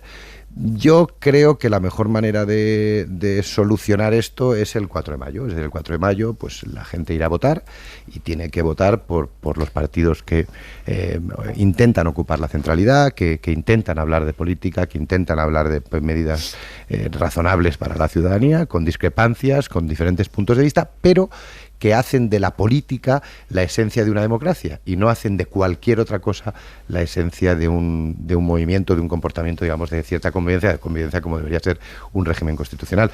Esa es mi opinión y me gustaría pues que esto no ocurriera. Desgraciadamente ocurre y por lo tanto tenemos que comentarlo. Pero es curioso eso, y acabo con lo mismo que te he dicho hace un momento, que al final estemos centrando la campaña en lugar de un debate entre PP y PSOE, incluso si quieres entre izquierda y derecha, estamos haciendo una campaña, o sea, un comentario político lógico, evidentemente, sobre radicales de un signo y radicales de otro. Lo que pasa que dice una cosa, la solución o las cosas se solucionan el 4 de mayo, que es el día de las elecciones, pero ¿y el destrozo que se ha hecho hasta el 4 de mayo? Porque el clima de crispación prevalece, la polarización prevalece, la ruptura de la sociedad prevalece. Es decir, es verdad que el 4 de mayo se acaba, hay las elecciones, sabremos quién gana, sabemos quién pierde, sabremos cómo forman gobierno, si hay cordón sanitario, si no hay cordón sanitario, pero hasta llegar al 4 de mayo el destrozo yo creo que está hecho. Pero no es la primera vez que ocurre esto, ¿eh? No, ya. O sea, quiero decir, yo he visto ir al notario para firmar contra el PP, un cordón sanitario en Cataluña contra el Partido Popular, y después al cabo de unas semanas, de unos meses, pues vuelve a haber una conversación lógica entre políticos. Pero yo es fíjate, lo que espero, yo eso lo descarto. Yo es que lo descarto, porque yo creo que si se crea se está sembrando un clima que pretende mantener. O sea, no es algo solo momentáneo. ¿Os acordáis cuando decía la ministra portavoz, bueno, estas cosas las dice Pablo Iglesias porque tenemos la campaña catalana? No. Yo creo que esto es una estrategia que va mucho más largo plazo, que es la estrategia de la polarización y de la tensión. Y yo me temo que esta se va a mantener, incluso se dice de estas elecciones que son como una primera vuelta de las generales, y en muy buena medida yo creo que este clima de tensión luego vendrán o generales o andaluzas, se va a mantener porque al final es lo que alimenta fundamentalmente a los dos partidos de los polos. Ahora nos dirán que somos equidistantes con esto de que estamos hablando de los dos partidos de los polos. Ahora mismo los madrileños tendrían que elegir, si escuchas la campaña electoral, tendrían que elegir entre comunismo o libertad o entre fascismo y democracia.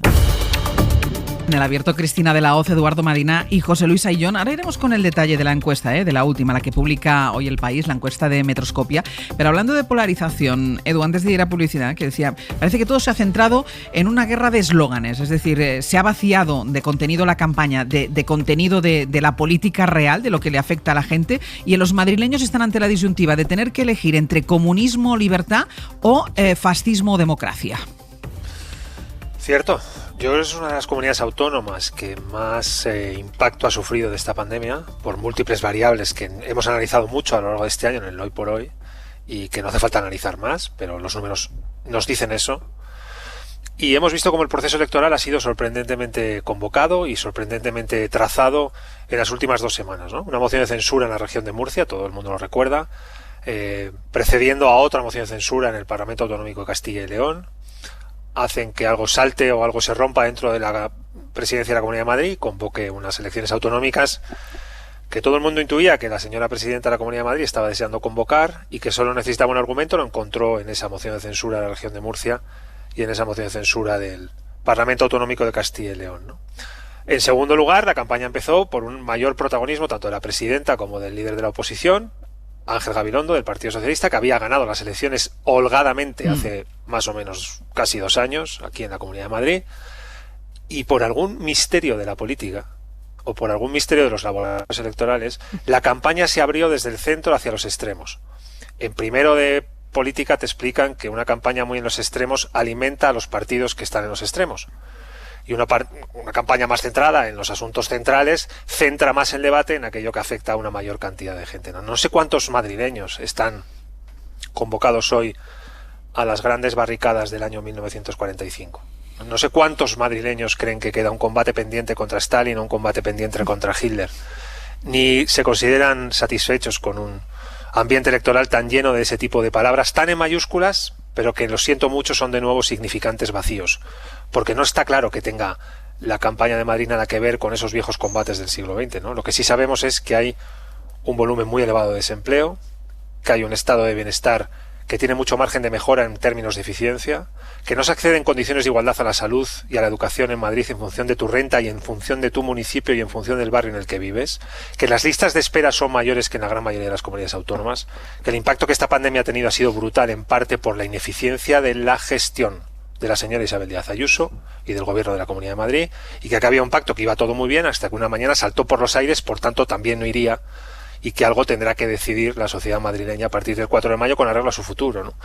Pero la conducción de la campaña hacia los extremos mete en campaña a los extremos, y el protagonismo de un partido como Vox desde unos días a esta parte es mucho mayor que el que tenía en la primera parte de la campaña, y ya no se escucha nada. Yo ya no escucho ningún debate ni sobre educación, ni sobre empleo, ni sobre salud, ni sobre los asuntos que afectan diariamente a la vida de cada mujer y de cada hombre que vive en la Comunidad de Madrid, que son casi 6 millones de personas, son un poquito más de 6 millones de personas, ¿no? Por tanto, creo, lo he dicho antes, lo repito, que la campaña está rota, que vamos a tener mucho de lo que hablar a partir del día 4 de mayo, porque no todos los problemas que esta campaña ha generado se van a arreglar en la mañana del miércoles 5 de mayo, y que este territorio, esta comunidad autónoma, va a tener mucho que decirse a sí misma en los próximos meses, y me temo que en los próximos años. ¿Qué te parece la simplificación, Ayllón, en 2 eslóganes? Cuando hay un abanico político suficiente que no se reduce a 2 eslóganes.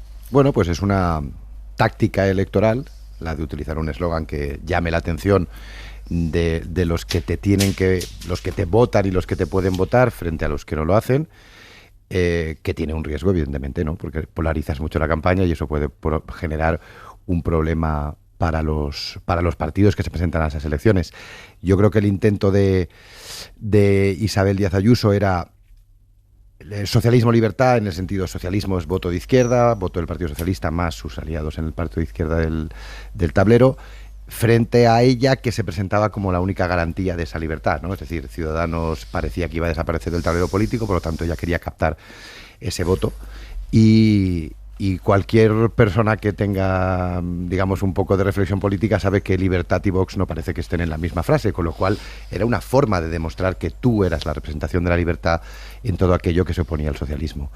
A partir de ahí, pues evidentemente la campaña va desarrollándose y al final hemos acabado en esta otra parte que es la de democracia o fascismo, que también me parece que ese no es un eslogan electoral, al menos el de Isabel Díaz Ayuso lo firma, es decir, ella dice, oiga, yo presento este eslogan, el otro se ha ido generando por cuestiones que tienen que ver con la campaña. De todas maneras, me parece mucho más curiosa dentro de esa campaña electoral y a lo mejor hay una explicación de por qué están pasando estas cosas, no la de las amenazas y todo eso, sino la reagrupación política en esta campaña, y es que Isabel Díaz Ayuso está haciendo una campaña para que todo el mundo que está en el centro derecha, en la derecha y en la extrema derecha, vote al Partido Popular, y en cambio, en la izquierda, lo que se está haciendo es intentar buscar una forma de que sumando podemos gobernar nosotros en vez de gobernar Isabel Díaz Ayuso.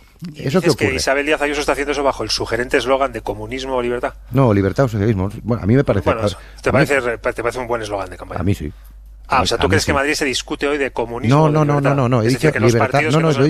Libertad o socialismo. No. Socialismo o libertad. No, socialismo o libertad. El que utilizó el primer día cuando convocó las elecciones. En un lado está la forma de... No polariza y no parte... No, por supuesto que polariza. Por supuesto que polariza. O sea, pues anda que hacer un cordón sanitario como tantas veces ha intentado el Partido Socialista contra el PP y ahora contra Vox. O sea, eso también polariza. Eduardo, no olvidemos las cosas que han ocurrido en la historia de nuestro país, que no hace tanto. No poner a Isabel Díaz Ayuso en el lado de los contrapolarizadores, ni los que han hecho pero es que ella... y eslóganes vacíos con eso. Ya, pero Eduardo, es que ella plantea una campaña en, oiga, yo soy la garantía de que no gobierne la izquierda. Eso se llama, ella lo presenta como socialismo libertad. Y en cambio en el otro lado acaba Ángel Gabilondo diciéndole, Pablo, tenemos 2 semanas para ganar esto. Y eso al final, ¿qué es lo que provoca? Pues que la encuesta del País de hoy al Partido Popular le dé un resultado muy importante, muy superior al que tuvo en las otras elecciones. Y por eso el Partido Socialista y Más Madrid se están acercando, porque claro, si Gabilondo está animando a la gente a votar a cualquier partido de izquierda, eso es lo que pasa. Es verdad que no tiene muchos efectos desde el punto de vista electoral, porque al ser una única circunscripción y 136 escaños todos juntos, hay bastante proporcionalidad en el resultado, es decir, que eso no perjudica, como en otras veces cuando se rompe el voto entre bloques, que puede ganar, digamos, le va mucho mejor al que más votos tiene que al que menos votos tiene, pero lo que es evidente es que aquí hay un partido que está intentando ganar las elecciones para gobernar en solitario y otros que están intentando gobernar en coalición. Esa es la diferencia que hay en estas elecciones. Edu, que querías responder y ahora voy contigo, Cristina. Edu. Bueno, con no poner a Isabel Díaz Ayuso del lado de los santos que están intentando corregir los desajustes de esta campaña, porque es el epicentro del desajuste de esta campaña. Básicamente porque, en contra de lo que diga, viene de gobernar con un partido neofascista. No ha gobernado con un partido neofascista. No ha gobernado con un partido. De entrada la investidura. No es verdad. Termina Edu. Yo acabo ya. De entrada la investidura en la Comunidad de Madrid, tras perder estrepitosamente las elecciones, la saca gracias a Vox.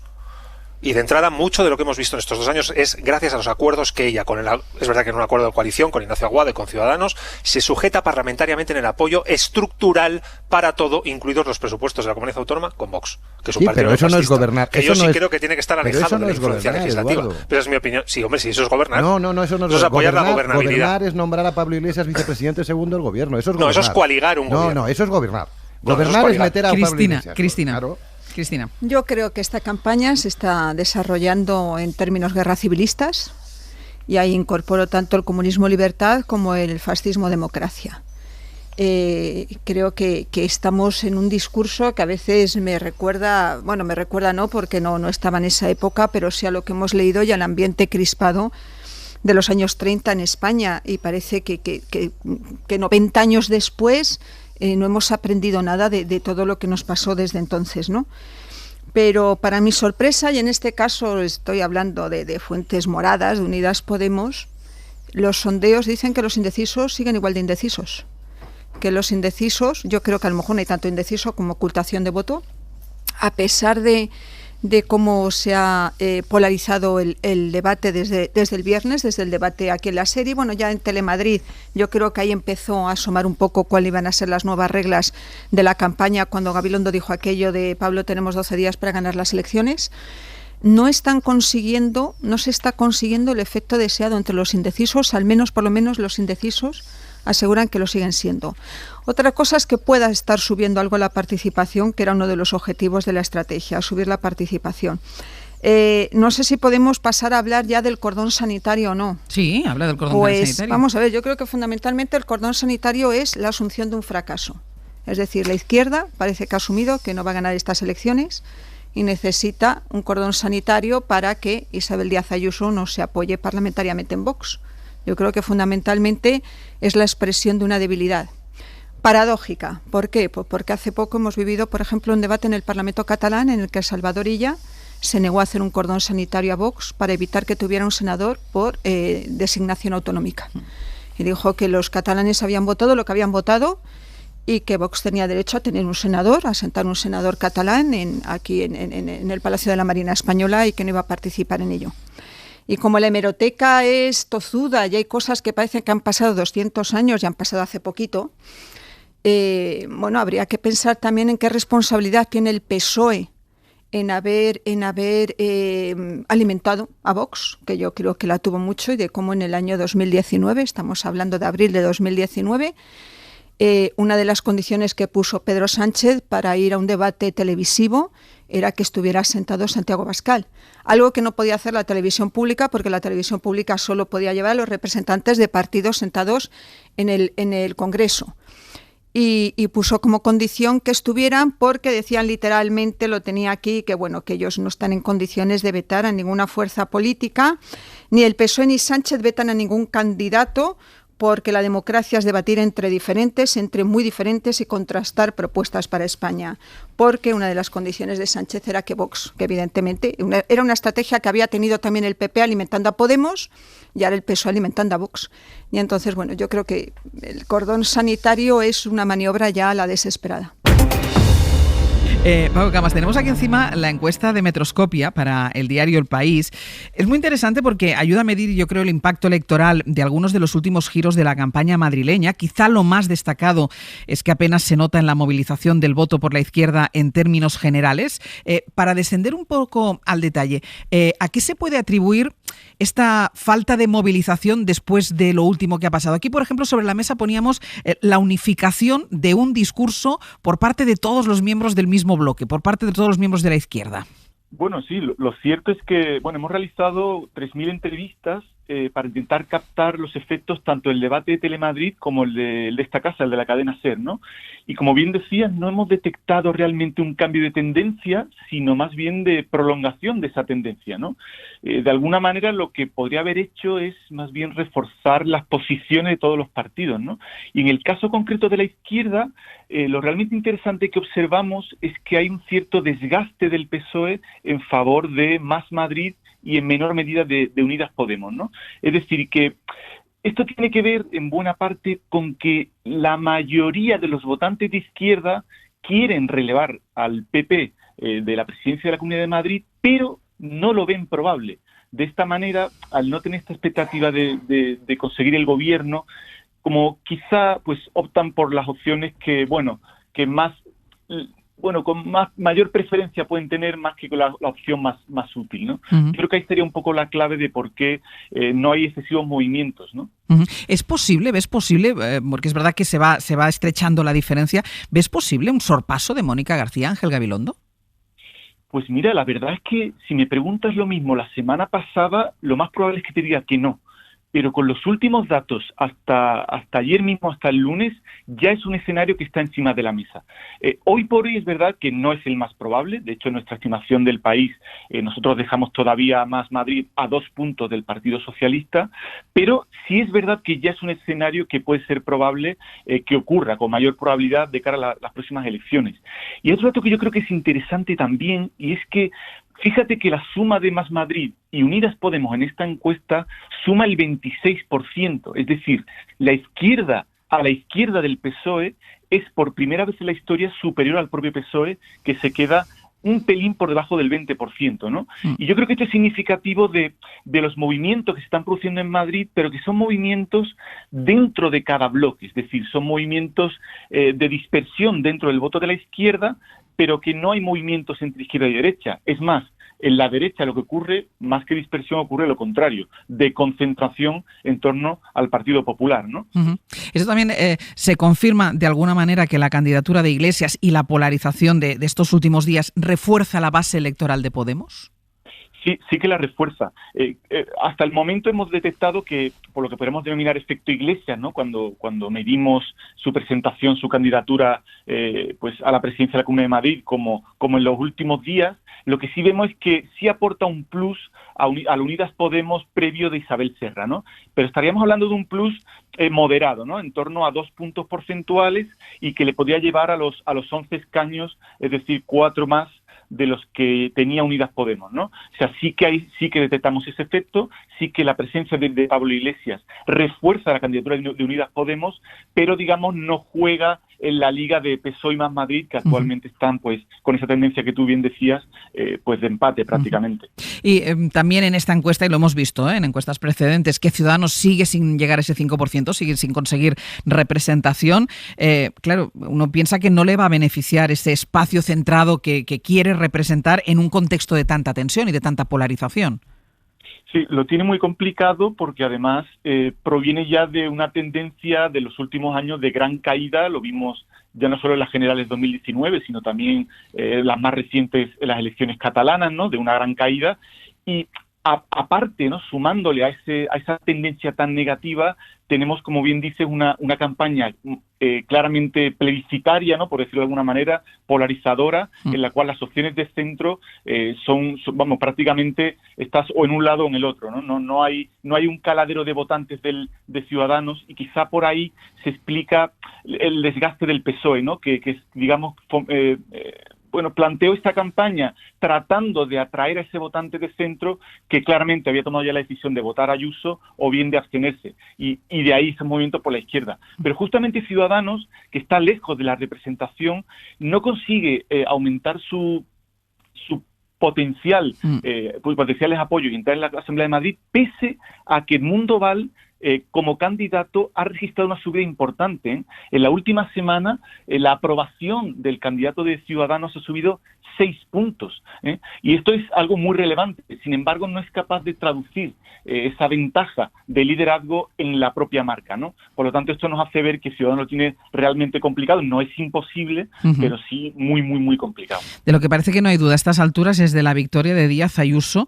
Yo no sé si también podemos decir que la mayoría del bloque de la derecha, Ayuso más Vox, está garantizada. Pues prácticamente sí, yo diría que es el escenario más probable. Nosotros trasladamos una probabilidad alrededor del 87%, es decir, que 9 de cada 10 veces lo que vemos es que la suma de PP más Vox tendrá mayoría absoluta.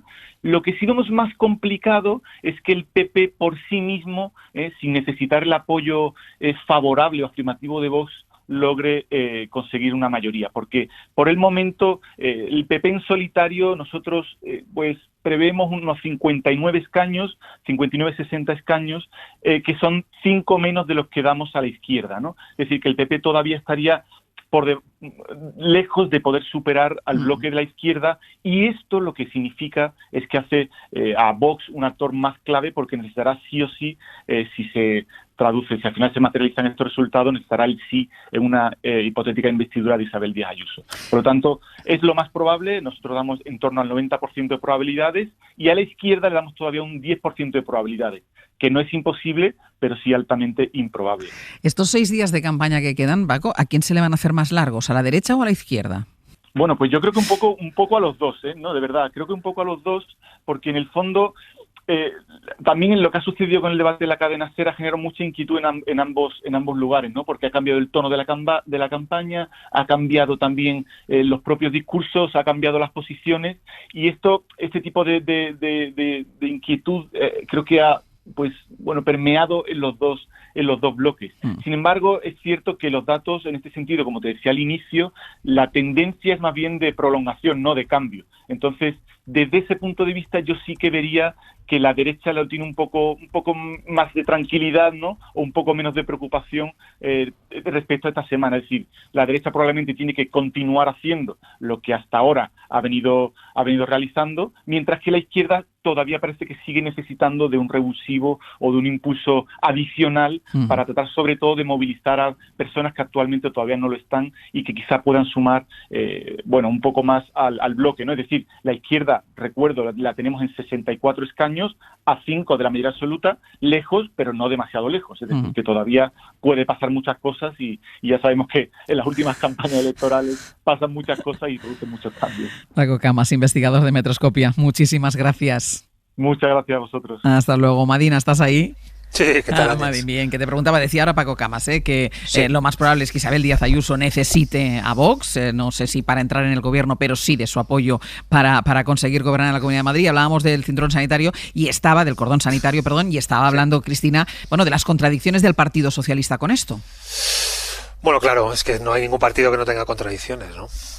Incluido el Partido Socialista, el PP y todos los que están jugando ahora electoralmente en Madrid. Yo creo que el fracaso no está en el establecimiento de un cordón sanitario. Es un debate que tiene ya 30 años, o por lo menos 25. Se empezó a hablar a finales de los años 90, se consagró en la segunda vuelta de las presidenciales francesas en el año 2002, cuando Jean-Marie Le Pen, el padre del actual dirigente o presidenta del Frente Nacional de extrema derecha, un partido neofascista en Francia, pues pasó a la segunda vuelta por encima de Lionel Jospin.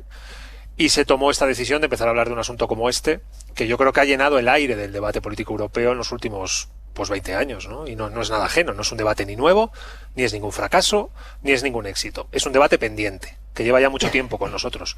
Y tantas opiniones hay como opinantes. La mía, dirigentes tiene el Partido Socialista, portavoces tiene su dirección federal, y es a ellos a los que les corresponde fijar la posición política del PSOE. Mi opinión es exclusivamente mi opinión, y la mía es que España tiene un problema muy grave con un partido neofascista que se llama Vox, que es contradictorio con el principio de pluralidad de la sociedad española, porque es un partido incompatible con la forma de vida de al menos la mitad de la sociedad española, o bien por su procedencia, o bien por su color de piel, o bien por sus sentimientos identitarios, o bien por sus orientaciones sexuales, o bien por sus creencias religiosas, o bien por su forma de concebir eso que denominamos familia.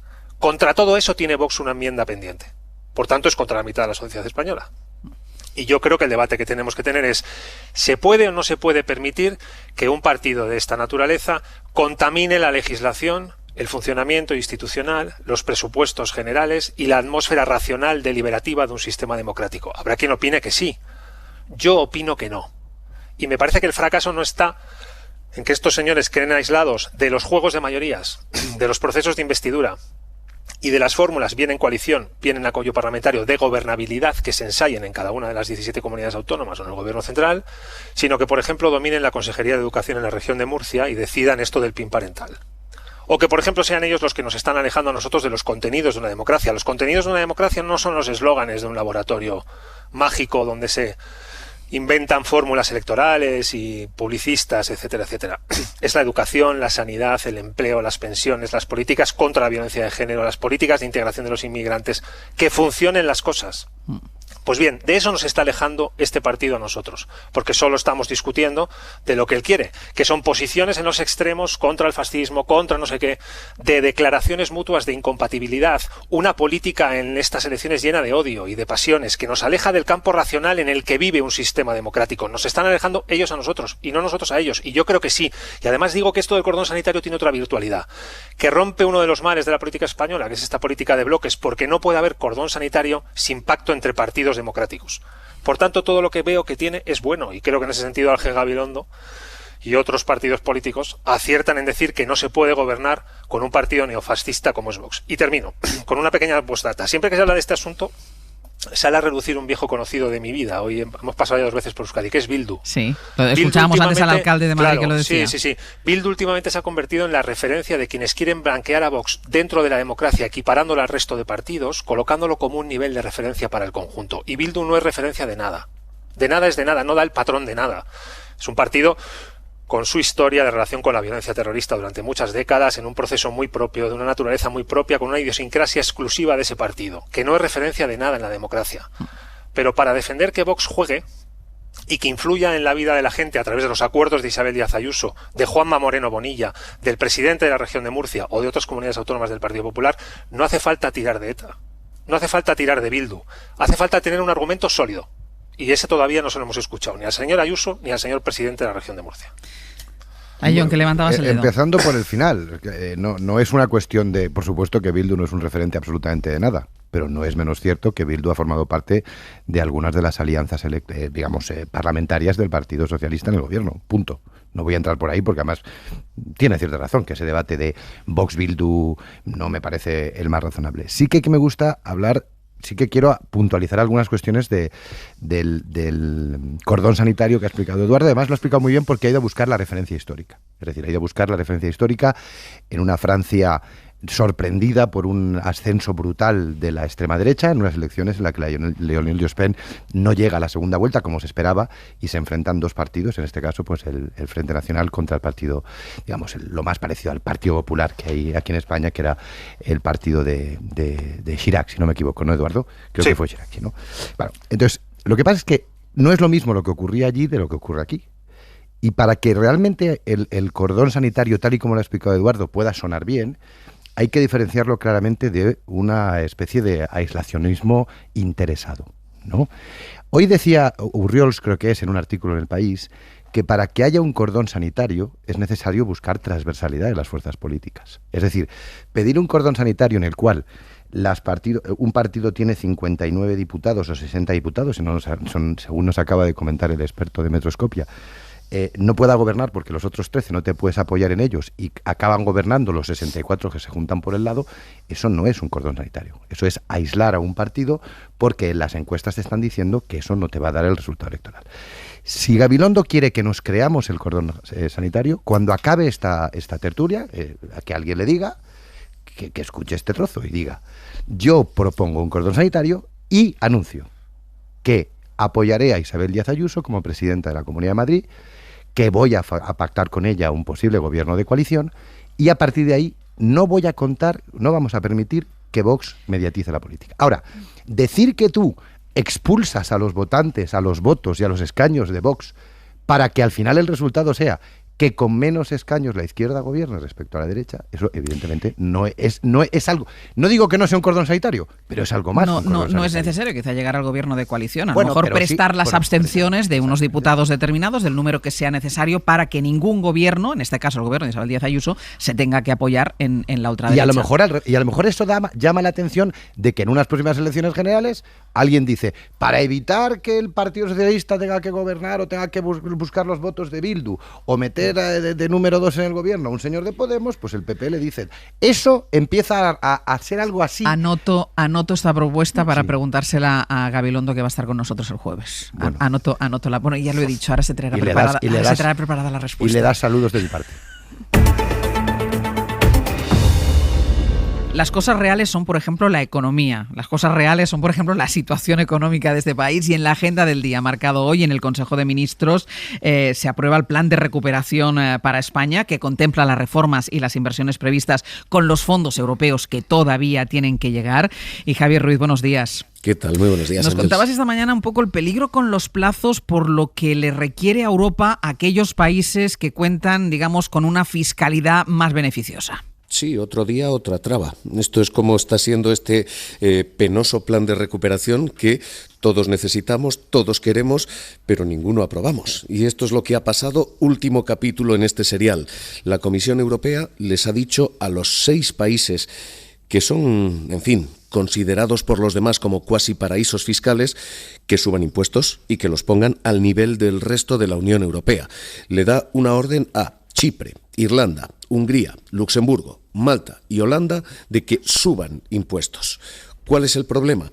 El problema es que estos países han crecido gracias a tener impuestos muy, muy bajos y, sobre todo, estos países no van a recibir grandes fondos de este gran fondo de resiliencia. De hecho, Irlanda va a recibir 1.200 millones, Luxemburgo va a recibir 93, frente a los 140.000 que va a recibir España. Así que, ¿qué ocurre? Que tenemos una batalla más, una nueva batalla más sobre impuestos que puede retrasar el calendario oficial. Y España ya ha empezado a gastar el dinero que no tiene, que este es la guinda en todo este pastel. España está gastándose ya 27.000 millones del dinero que espera recibir. Así que otro retraso más, otro problema más en un calendario en el que efectivamente, Ángels, hoy el Gobierno aprueba. Hoy el Gobierno lleva a Consejo de Ministros el plan de resiliencia, lo manda a Bruselas el viernes mandamos también nuestro plan de estabilidad, nuestra senda de déficit hasta 2024 y a partir de ahí, si todo va bien, en 2 meses nos dan el ok, después ratificación de todos los estados y teóricamente a finales de 2021 deberíamos empezar a recibir el dinero, pero como tenemos esta nueva batalla, tenemos este nuevo problema, pues igual es 2022, igual, en fin, no me hagas hablar porque empiezo a perder la fe. De momento, Javier, como con las vacunas, que el Gobierno mantiene, y es verdad, que ahora llevamos muy buen ritmo, el Gobierno mantiene lo del 70% de vacunación a pesar de todos los obstáculos que hemos tenido para finales de verano, insisto, y ahora hay buen ritmo, lo mismo, el Gobierno mantiene que ese dinero va a llegar antes el segundo semestre, finales del segundo semestre, nos dijo aquí la ministra de Economía, antes de que termine el año.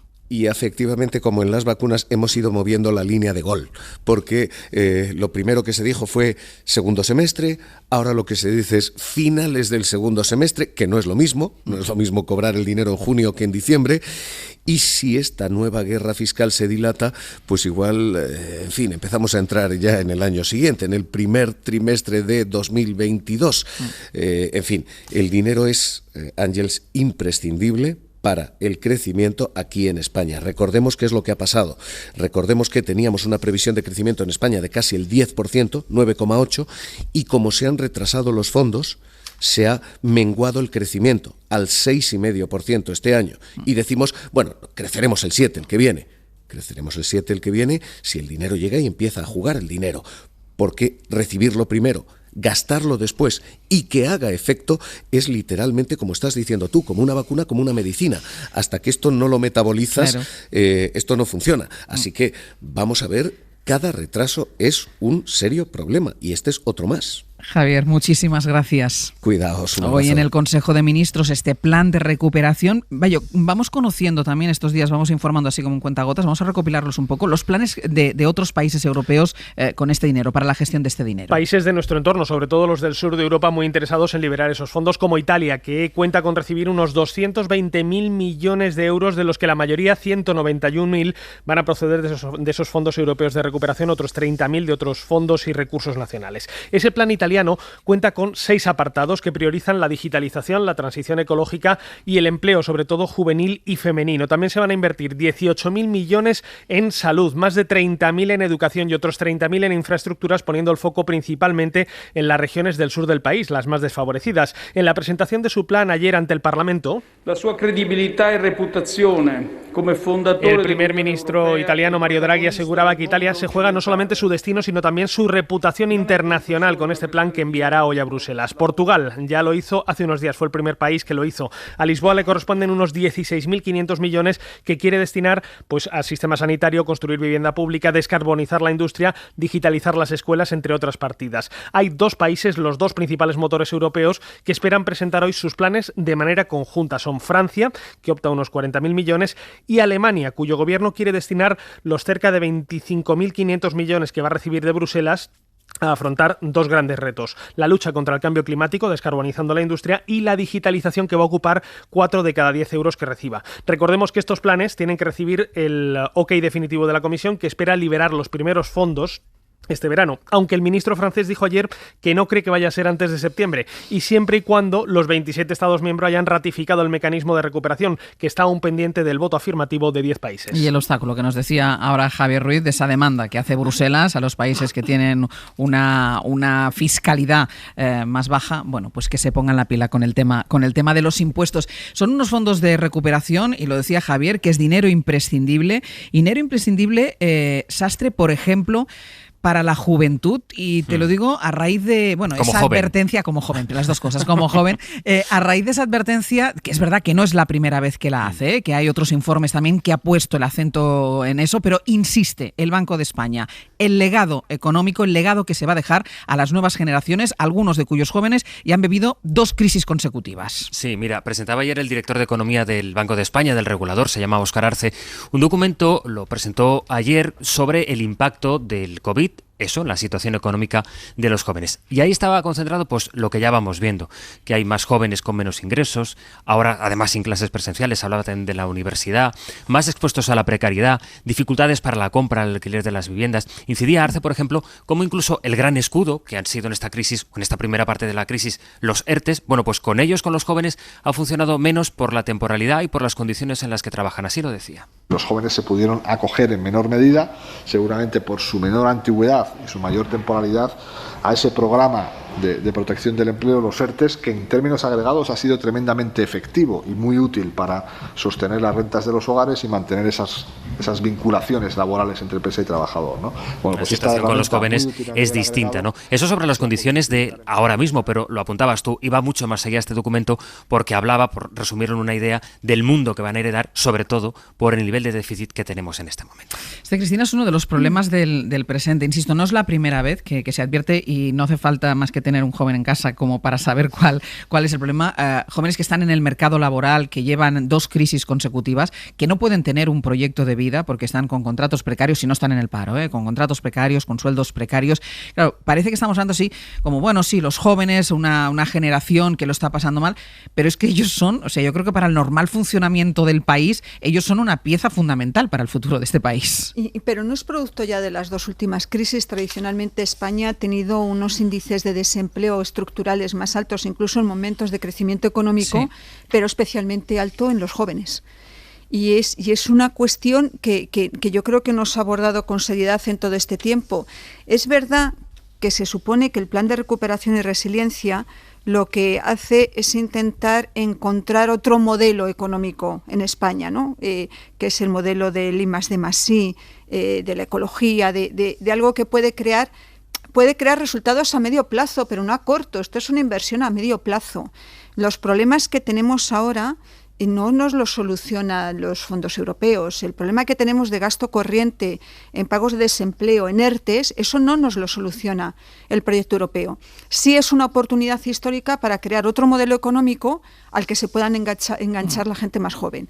Pero tenemos un problema tanto de desempleo de la gente joven como de formación de la gente joven. Ahí los planes educativos son fundamentales. Tenemos el más alto índice de chavales que no tienen empleo ni tampoco tienen formación específica. Y hemos sobrevivido con eso. Yo creo que gracias a las redes sociales que funcionan en este país, a la economía sumergida, a una serie de circunstancias que esta crisis debería hacernos pensar que vamos a aprovechar la crisis. A veces las crisis son los momentos en los que hay que aprovechar para introducir cambios.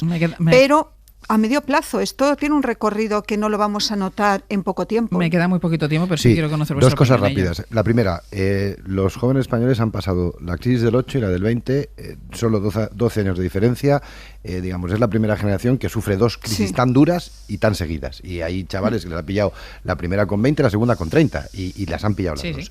El plan de recuperación es fundamental para nuestra economía. Es fundamental para nuestra economía, pero tanto el España puede, que es el que conocemos, como el España debe, que son las reformas que tiene que presentar el gobierno y que aún no sabemos. A estas alturas aún no sabemos en su literalidad. Pero sí que hay una cosa importante. A lo mejor ahí no hay mal que por bien no venga. Es decir, está tardando en llegar los fondos. El acuerdo fue de julio.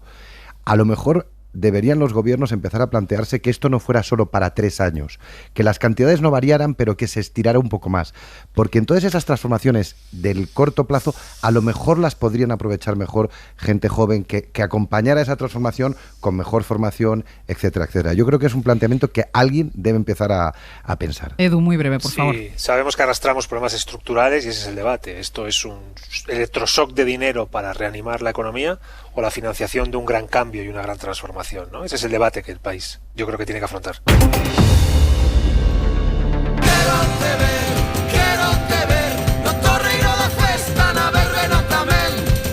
José Luis Ayllón, Cristina de la Hoz, Eduardo Madina, hasta la semana que viene. Adiós, un beso. Suscríbete a Hoy por Hoy. Todos los episodios y contenidos adicionales en la app de Cadena SER y en nuestros canales de Apple Podcast, Spotify, iVoox, Google Podcast y YouTube. Escúchanos en directo en la SER de lunes a viernes a las 6 de la mañana. Cadena SER. La radio.